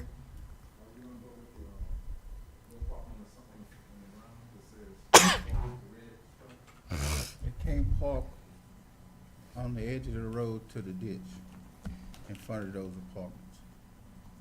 In other words, there should be no vehicles from South Street to I-10. I don't care if it's some kid's tricycle, ticketing, no parking. Lord Jesus. They'll be up tomorrow. All right. Especially the kids. Yeah. Give them a verbal warning, the tricycle rider, Can I get first. some clarification? Could get some clarification. If we have an 18-wheeler, let's just use that for an example, that gets ticketed multiple times and is still a problem, what are we able to do about that? Roll it into an ordinance, but that's where we can work with the police department and do, I guess, impounding if they don't pay it. But really, if it's something that gets a no parking ticket and you pay it, then you're starting at ground zero again. Okay, so Well, in other words, we need to look at an ordinance related to repeat offenders of these type of violations. So, Ms. Branch, would you be willing to modify your motion to include directing Olson Olson to work with Interim Chief Miller on that? that is my motion. Second. Ms. Taylor, you vote. 4. Also, now, Chief, for the 18-wheelers that's making deliveries to like Steinhauser, they have a right to deliver and come back through, so they don't need a ticket, only the ones that's parking. Well, parking or just passing through, Well, not making deliveries. yeah, well. If they're using it as a it's cut hard, through, Yeah, but it's gonna be. well, but they're not supposed to be on South Street at all. So they shouldn't be able to make it to Bain Street to go down that portion of South Street if they're not supposed to be on South Street. So if they're just driving through, not making a delivery, they should be ticketed. That's the way I understand it. Yeah, that's Is that pretty much what I was saying. correct? Okay. Motion carries on number 24. We're on 25, City Advisory Committee budgets and purchasing policies, including using hotel occupancy tax for committee purposes, the Cinco de Mayo budget, and the Juneteenth budget. Ms. Taylor. Council, do y'all have any questions on what I presented to y'all? Justin, just where we can, Mr. Pruitt, just where we can have clarity, because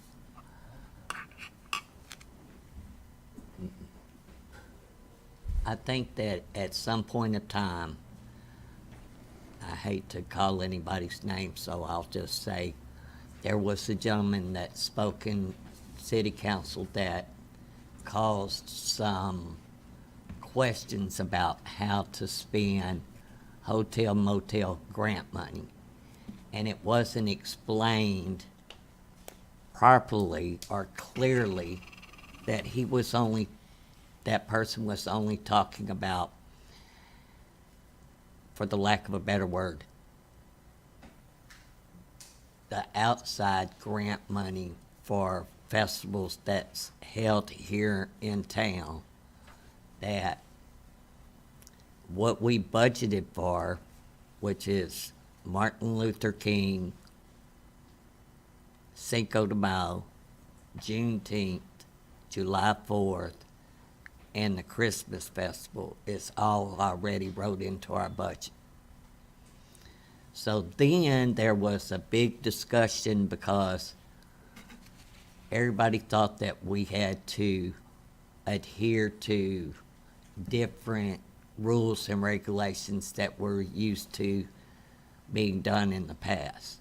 But now they say that because we budgeted, that we don't have to itemize beforehand, and that we won't be penalized for using hot funds. So I think the general things, I think the way the city's been, we've had a lot of stuff with the pandemic and all that, the hotel occupancy tax. We had a committee that was tasked with, receiving applications from, all people throwing events or whatever projects might be, and that committee was only advisory. They would get the application, hold a meeting, and then make a determination, a recommendation, that would go to council for approval, and that was dealing with your hotel occupancy tax funds. That's an extra step that you don't necessarily have to take in paying for and distributing hotel occupancy tax law, but it's fine to do that. When the pandemic hit, that group stopped meeting, and some applications came in and some just sat dormant, or some just weren't received. So at the end of the day, the council is the body that approves hotel occupancy tax funds. That's just by the law, you gotta do that. After the pandemic, and recently, you created 3 or 4 committees. All of them were advisory committees. And the way those were created, it's pretty clear in the resolution that anything that comes out of those committees, it's an advisory only. There's no final decision at all. So anything out of that, whether it's a recommendation to hold a new festival, or it's like like a senior citizens committee, anything that they would suggest that you do, it has to get council approval. So it's a recommendation to the council. So that's just an actions those committees take. Second thing, we're talking about funding. You have a purchasing policy that you have recently adopted that applies to all departments. That did not mention anything about your committees. And so I think that's kind of part of the discussion here, is we may want to look at that purchasing policy, spending policy, and apply that to some of those committees. Because I think we found out from Ms. Taylor and the events committee, that you were doing everything that you had understood to do, but because of that purchasing policy, then the standard procedure we had done just doesn't fit. So we got to do something about the purchasing policy to allow something for the committees. And then we got to be specific in that if we're dealing with hotel occupancy tax, that kind of combines those two things, that we understand that decisions from the committees are advisory. So council at some level has got to approve any action they take. When it comes to spending, it's the same thing, unless you amend your purchasing policy.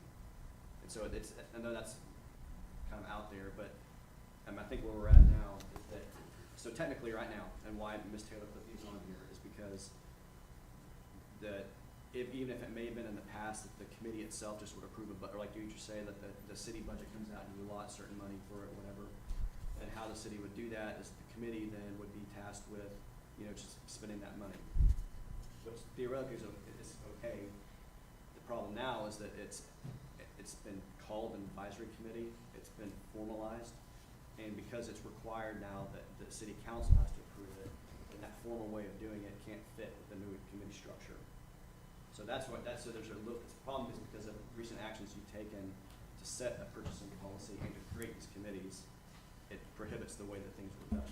So we can either, if we like the way things were done, which is fine under the previous way that they were done, we have to amend our purchasing policy to make that something we can do. If you don't do that, then we're going to do this kind of setup where the committee, especially the events committee, is going to plan ahead, especially if you're using hotel occupancy tax funds, plan ahead for that, know what the expenses are going to be, get that in front of council so they can approve that expenditure and authorize someone to write checks for it or enter into contract or whatever. Oh, no.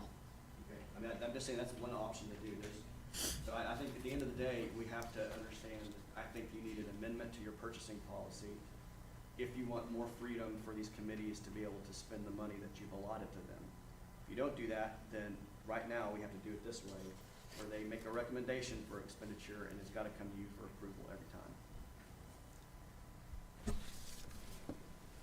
So we could make an amendment, something to the effect of, once the city budget has been approved, that those committees now have those funds. That's what, approved and to that's what spend. I was, Is that something? because basically, You could, I mean, but council needs to be clear, and I mean, again, Right, those committees weren't created when the budget was approved. Exactly, And so right. you have funds allotted, but they're not, technically, just because you have this, you know, like in the budget, you have a sum of money and you assign general things, that doesn't give authorization for people to use it, you know what I mean? Right, so you And can put that into the purchasing policy that says, once the city authorizes that budget, then these committees can request the use of those funds.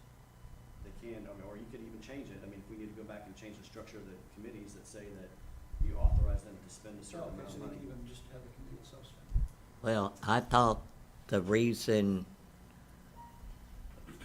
to budget the $10,000 is where we could move forward, and I mean,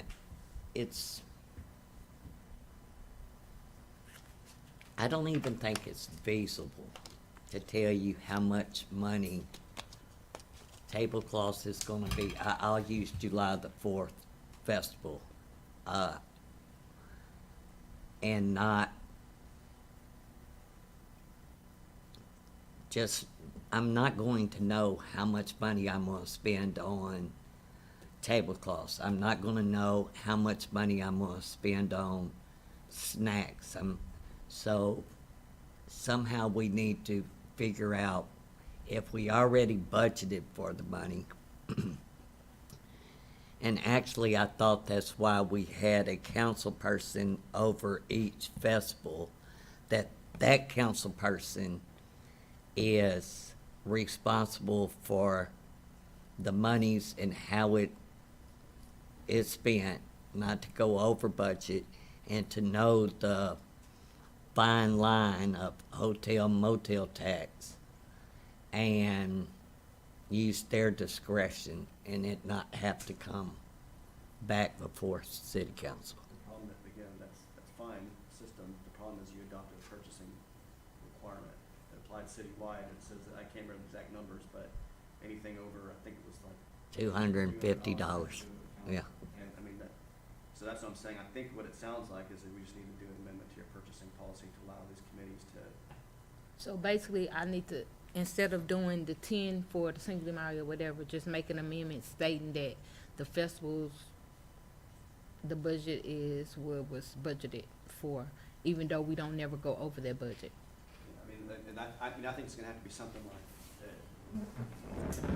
A lot of ways to do it. I think what you just said, the intent is to have the council representative on each of those advisory committees, that's their role, is to designate whatever funds have been dedicated to that committee, then to actually use them and spend that money, then you need to spell that out in your purchasing policy that you have that authorization to do that. Because right now you don't. What you have to do, any expenditure, is get the mayor to approve it. So my question is, if I make that amendment tonight, I mean, how will it go on for our programs that we have now that's coming up? And the only second question I have on that was that, again, I don't have a copy of your budget, so I don't know how it's tracked. Each festival had 12,000 for the budget of the year that we made. So technically, what I did usually when I do the festivals, I have a budget of 10, so we won't go to 12, and we stay under that 10. And my question is gonna be, in the budget, you may have $12,000 there. Do you divide out, do you know if you divide out how much of that is hotel occupancy tax and how much is because there's different. We've always used everything out of hotel motel tax. 100% hotel occupancy tax. Yes. Then I think, this is gonna be, again, we have to remember this when we come up in the budget time too, because I think what we need to do is, you as a body need to find that the money that you're gonna allot to each of those, to the events committee for sure, and then whatever other allotment you do, meets the purposes of the hotel occupancy tax statutes. Then second, that's the purchasing policy amendment that authorizes certain people, like the council reps on this committee or whoever, to spend that money. Because that's the two things that we don't have right now. Because you have a budget, with a line item, and it may or may not be pretty express about where that money's coming from. But there's nothing after that that gives authorization to anyone to spend it. And so then, because you don't have that unique thing built in, then it's just the default purchasing, requirements of the city, which by your purchasing policy is the mayor's got to authorize everything. So what y'all wanna do, cause I'm about tired of it. So tonight, there's really no action on the policy. It's really just approving what's already in here for this event. Only two questions I have. Brown Sugar Band is asking for their balance to be paid in cash. Do they understand that's going to be a check? No, they know it's gonna be a check. Okay. And then are We we already told- collecting W-9s on all vendors, especially individuals? When they ask them, yeah. When they do. Anything over 600, we're supposed to be doing a W-9 on, correct? I don't know what the policies are, if that's even, Well, that's the IRS policy, right? So we just need to make sure that we're complying with that, because several of these are over that 600 Well, threshold. in the motion, maybe we should say that anything over $600 before that check can be released, Sure. that they have to do it's a piece of paper, Ms. Taylor, when they come pick up their checks, or do you deliver it to them? Most of them get them at the last of them, they get them at the event. And you then just- like the two that y'all brought the other day, that was the deposit. Can you just get them to fill out the W-9s? If y'all When have you them on hand 'em. hand for me, yep.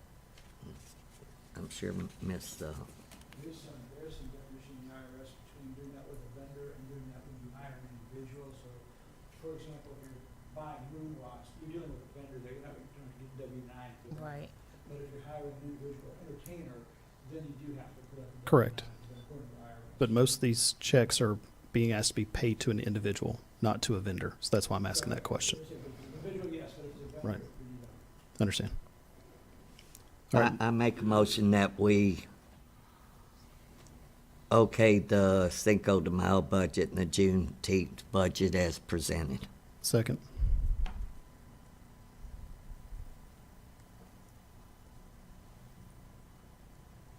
Ms. Taylor, you vote. 4. And if we wrong, we'll just be all wrong together. That's right. Agenda item number 25, motion carries. For July 4th, so we can go ahead and get The next agenda is I'm not doing it. number 26, invoice payments and reports.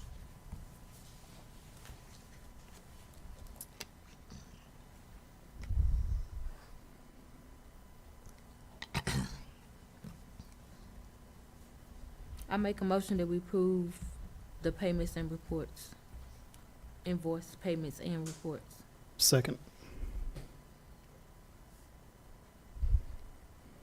Ms. Branch, your vote. I abstain, Mayor.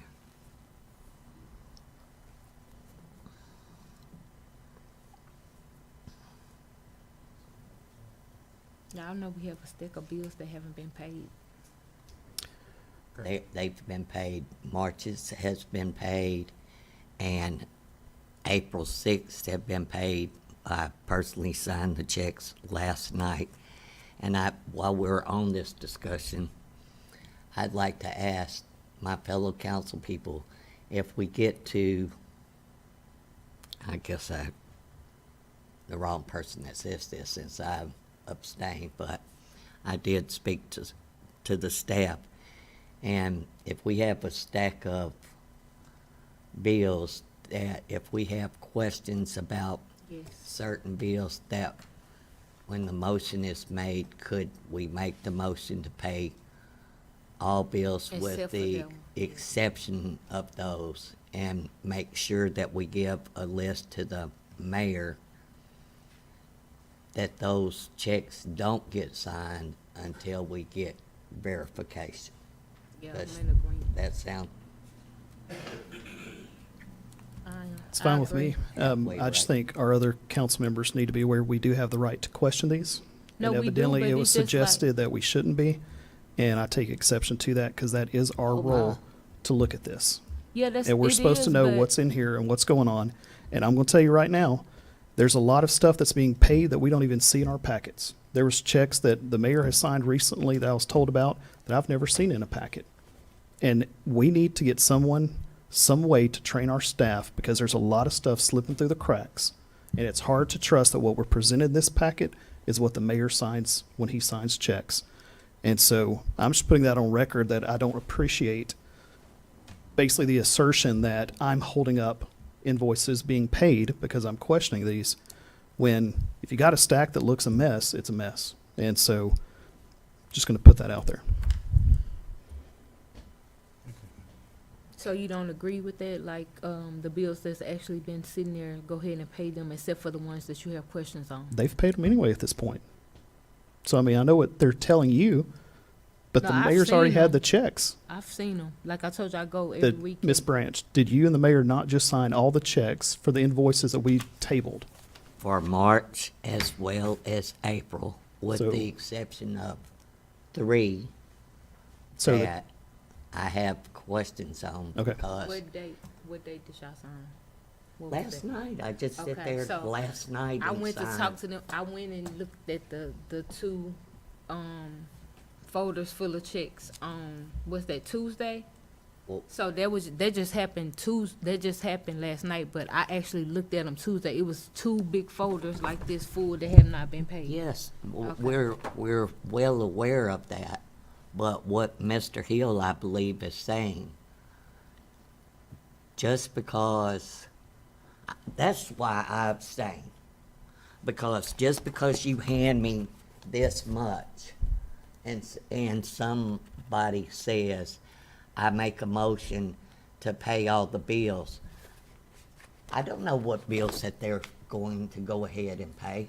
They might pay Sally Sue $5 because she bought candy in here for some, I don't know.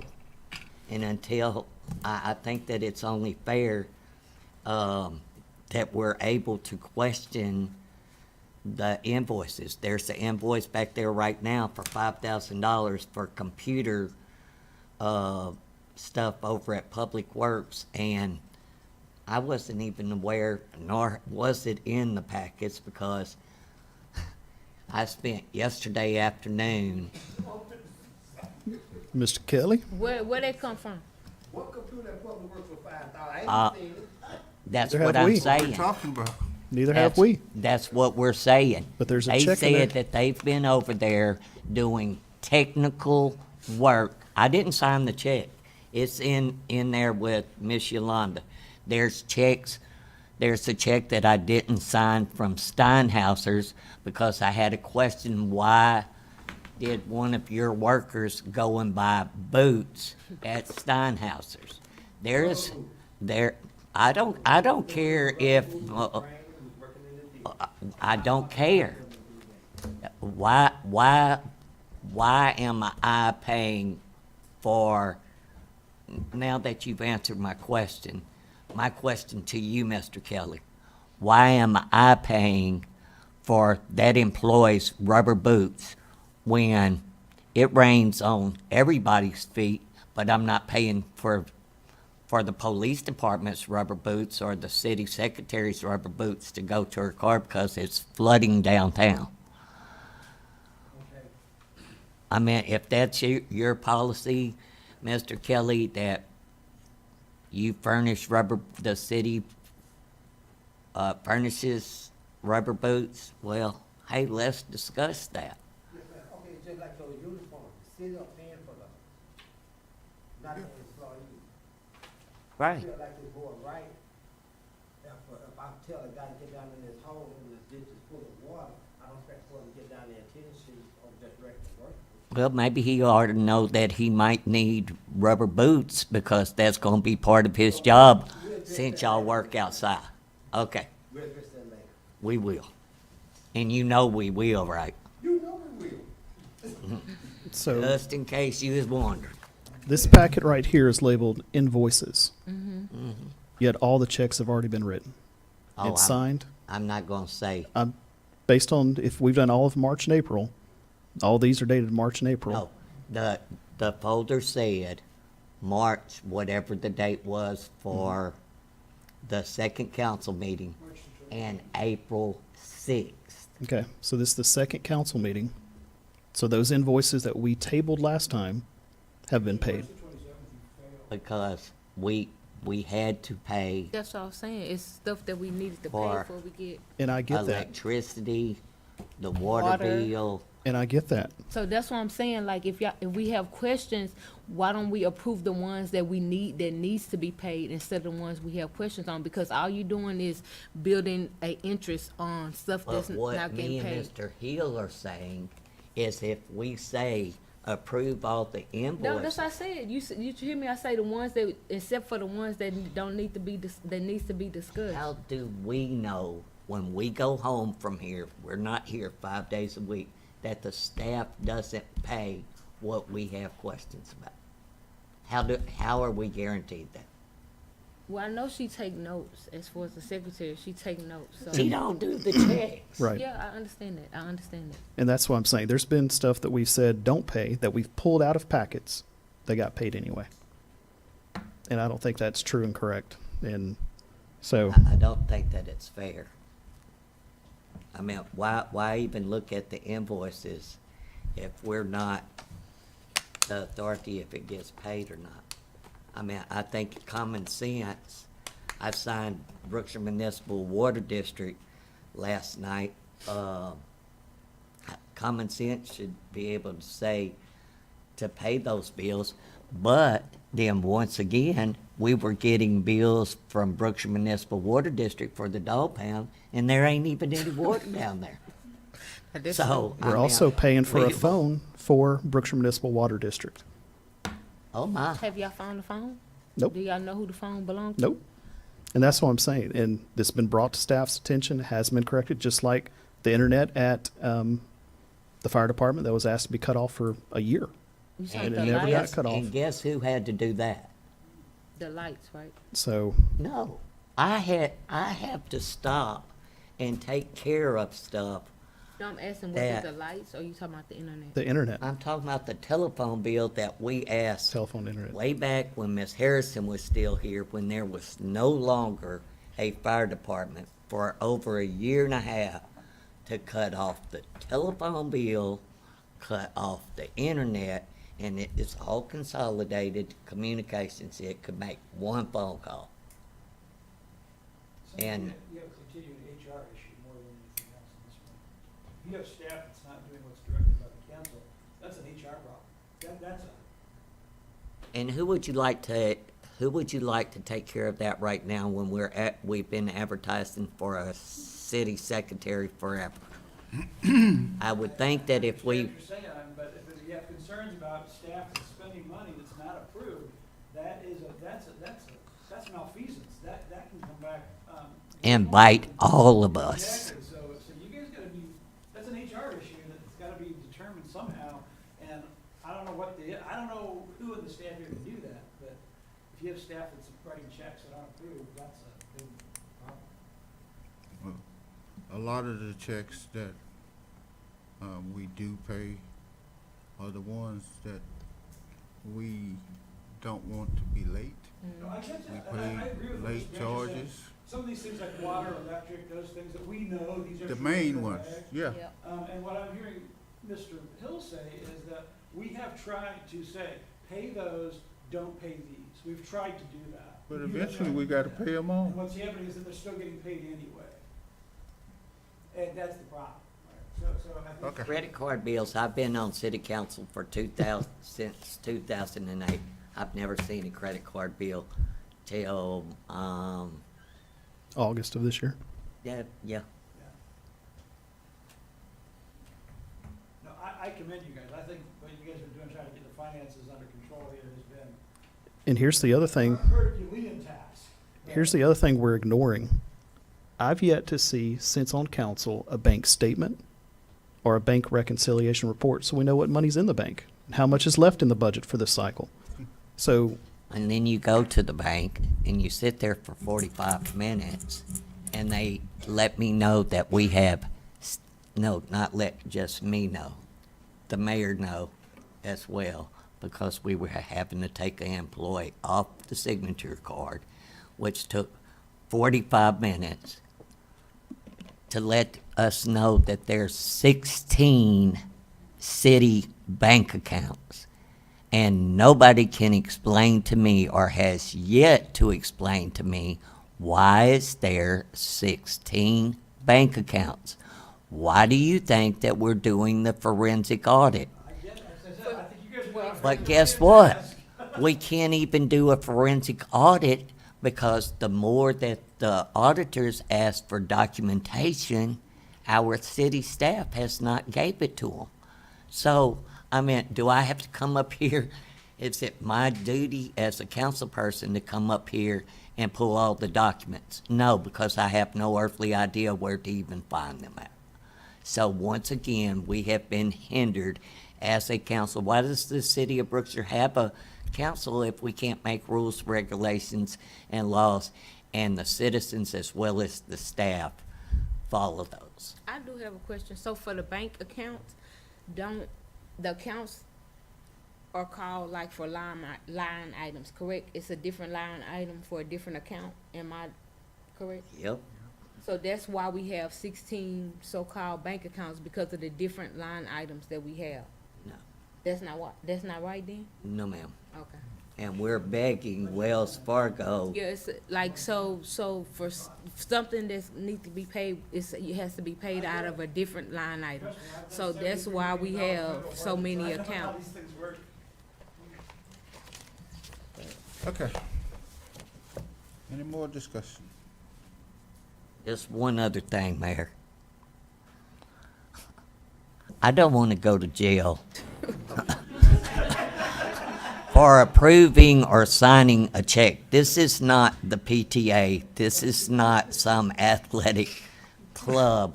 This is serious government document.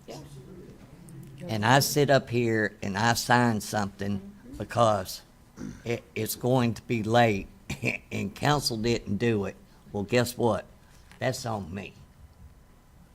And inappropriation of government funds. Harry's a nice little state, and ain't nobody gonna put no money on the books for me, so I'm not going. Mr. Kelly's got you. He'll put some on your books. Thank you, Kelly, thank you. More than $5, please.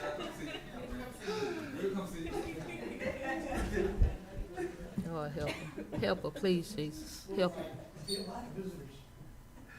Okay. We finished with that? Yeah, I hope so. 27. The next agenda item is number 27. Request for future agenda items. Mr. Hill? Discussion and possible action, RFP for body cam system for PD paid for using ARPA funds. What now? Say that again? Discussion and possible action, RFP for body cam system for PD paid for using ARPA funds. And could you explain ARPA funds? That essentially $930,000 allocation that we got that can only be used for certain. I just wanted to make sure Yep. everybody We're on the same understood, and I second that. Ms. Taylor, your vote on that? 4. Mr. Hill, any vote? Discussion and possible action, RFP for recorder system for PD paid for using ARPA funds. Second.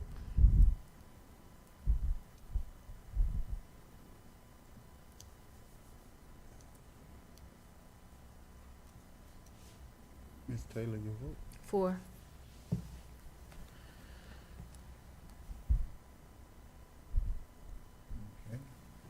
Last one, Mayor. Discussing and possible action prohibition of 18-wheelers on certain city streets. Second. Are you gonna name the streets, Mr.? I'd like us to discuss in that meeting different streets. I've got some in mind, but I'd like to open the floor to discussion on that. Okay. Second.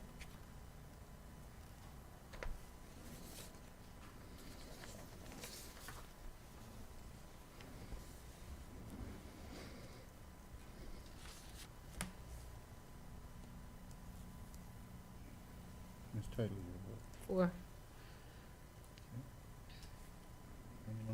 Any more, Mr. Hill? Not for me. Ms. Taylor, you're next. Yes, sir, I have two. Mr. Kelly, I need your help for this one, because I need to know the street name, that street. So discussion and pop, I named the street is Solomon Lane. okay. About to say, don't say your street, Mr. Kelly.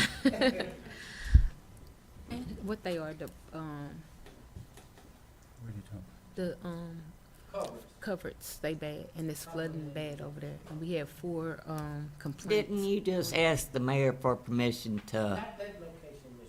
Branch. So that's what I'm saying, are y'all? Which locations? It's on 11th Street and Solomon Lane on both ends. Well, I know on 11th Street, Oh, yeah. it's We broke. talked about that. But So that's I don't not have a to say thr- them. Y'all got that? but Are y'all that's working not on a it? We'll put it on through here, but- street, correct? That's not a through street. Yes, it is. Yeah, it goes all the way through. Solomon goes to the. To I-10, I mean. I-10, and When then did it back get to- opened up? It's always been open. The only reason why they closed it, because they was doing some kind of construction at the end, And but that's it's who- been a straight through. I have a picture of where one of the trucks ran off in the ditch. Yeah. So what's the? It's the, covers are broke, they like broke. So on both of them, they needs to be replaced. So that's what I'm asking. So and the Solomon Lane, I need to 11th ask Street, you- and then the other side on,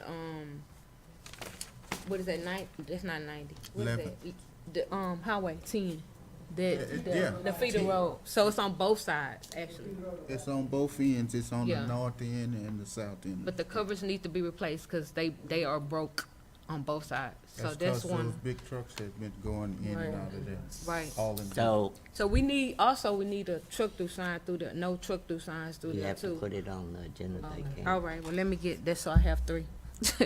Discussing possible action for a no truck through sign on the end of 11th Street through Solomon Road at, I-10 on both ends. So no big trucks will go through there. That's why it's broke. And then, Hold on, hold okay. on. Yes. Do you want to roll that one into the prohibition of 18-wheelers on certain streets? That's fine. What Instead of number having was 2 it? agenda items. Yeah, you can put them on for both of us. Yeah. There you go. Yeah, make it a joint item. Okay, Ms. Branch, your vote. I'm not done. Four. Oh, oh yeah, Can go I ahead. vote on this No. one? Ms. Branch, your vote. 4. Mr. Hill? 4. Okay. Go ahead. Okay, the last one is discuss and possible action for the 10,000 for the 4th of July budget. For the For 4th of July budget for the festival. Why are you putting the 4th of July? Because we need to go ahead and do it. I mean, right I'm now. over the 4th of You July. said you just told me you didn't want to do it. You said I'm not doing it. Ms. Taylor, I've always done the 4th of July. Please be on notice. I'll be doing the 4th of July. Okay, well, thank you, because you just said I'm not doing it. So we, Okay. Any more, Ms. Taylor? that's it. Ms. Branch? Discussion and possible action of pay scale for renting the convention center. They're being overwhelmed with phone calls to rent the convention center. We got to get the rules, regulations, and pay scale finalized, and also hiring a company to clean the convention center needs to be in. Should that be convention center and city hall? Because you said you. Sure. Convention center and city hall. But those will be two separate agenda items, right? Policies and procedures and fees. Okay. And then a cleaning company.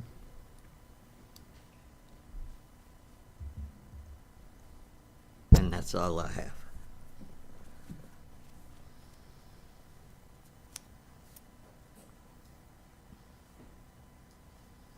So you have the pay scale for the convention center and a cleaning company for the convention center and the City Hall. I think she meant rental fees for convention center Yeah. instead of pay scale. Okay. Any more, Ms. Burns? No. Is the 4th of July on there or no? No, she said she's doing it, but she's, Okay. I was confused, so that's why I put it on there. Okay.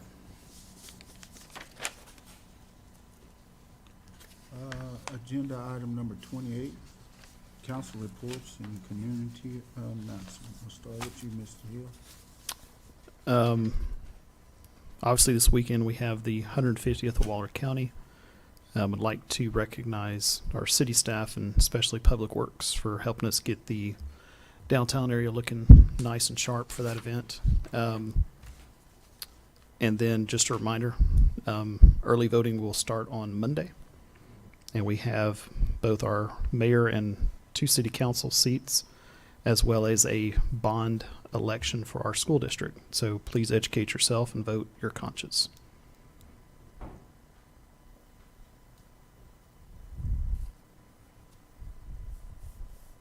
Anything else?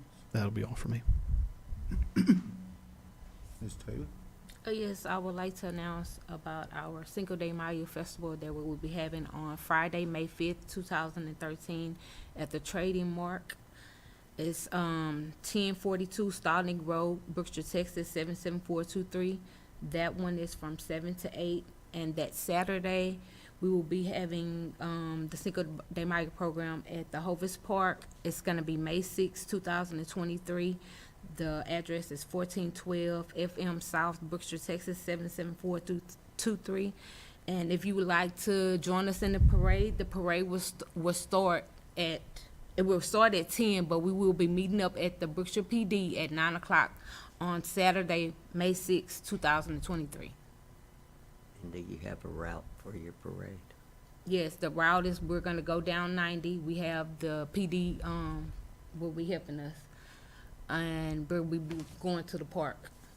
So 92 was the 359. Yeah, 359 to the park. We also have a trailer for kids that would like to join us on the parade on that route to the park. They can meet us at the PD at 9 o'clock. We have a trailer for the kids. Yes.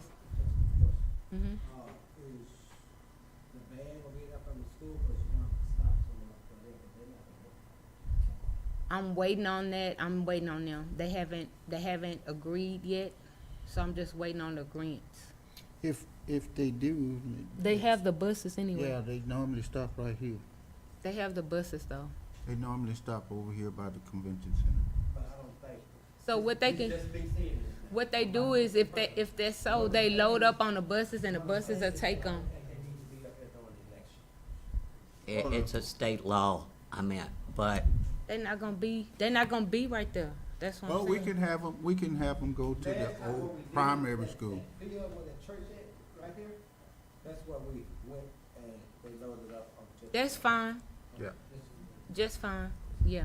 That's why I say I know the buses they follow us like anyway, so. But they haven't made a confirmation, so I don't know if they're gonna be performing or not, but they supposed to be. They were asked. Okay, Ms. Taylor, any more? That's it. That's right. I have none.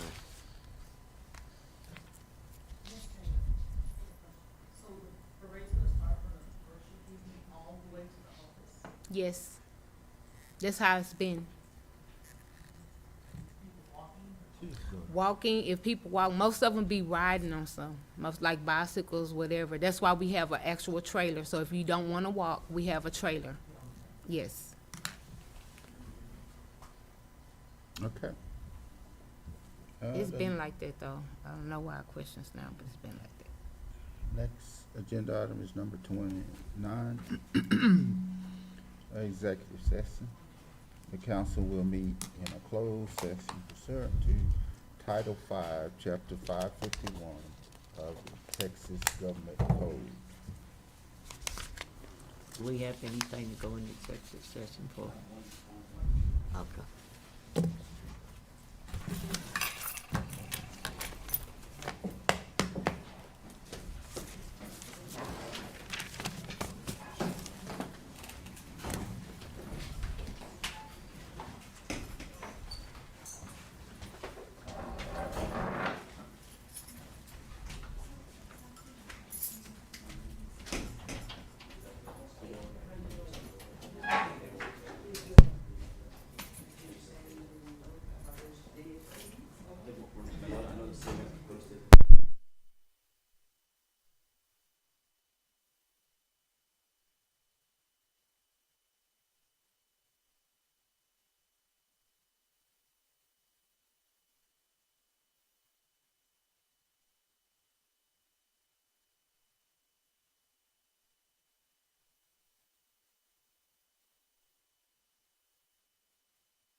10 o'clock. 9:59. 9:59. The next deal on the agenda is number 30, discussion and possible action regarding the items discussed in executive session, if needed. No action to be taken, Mayor.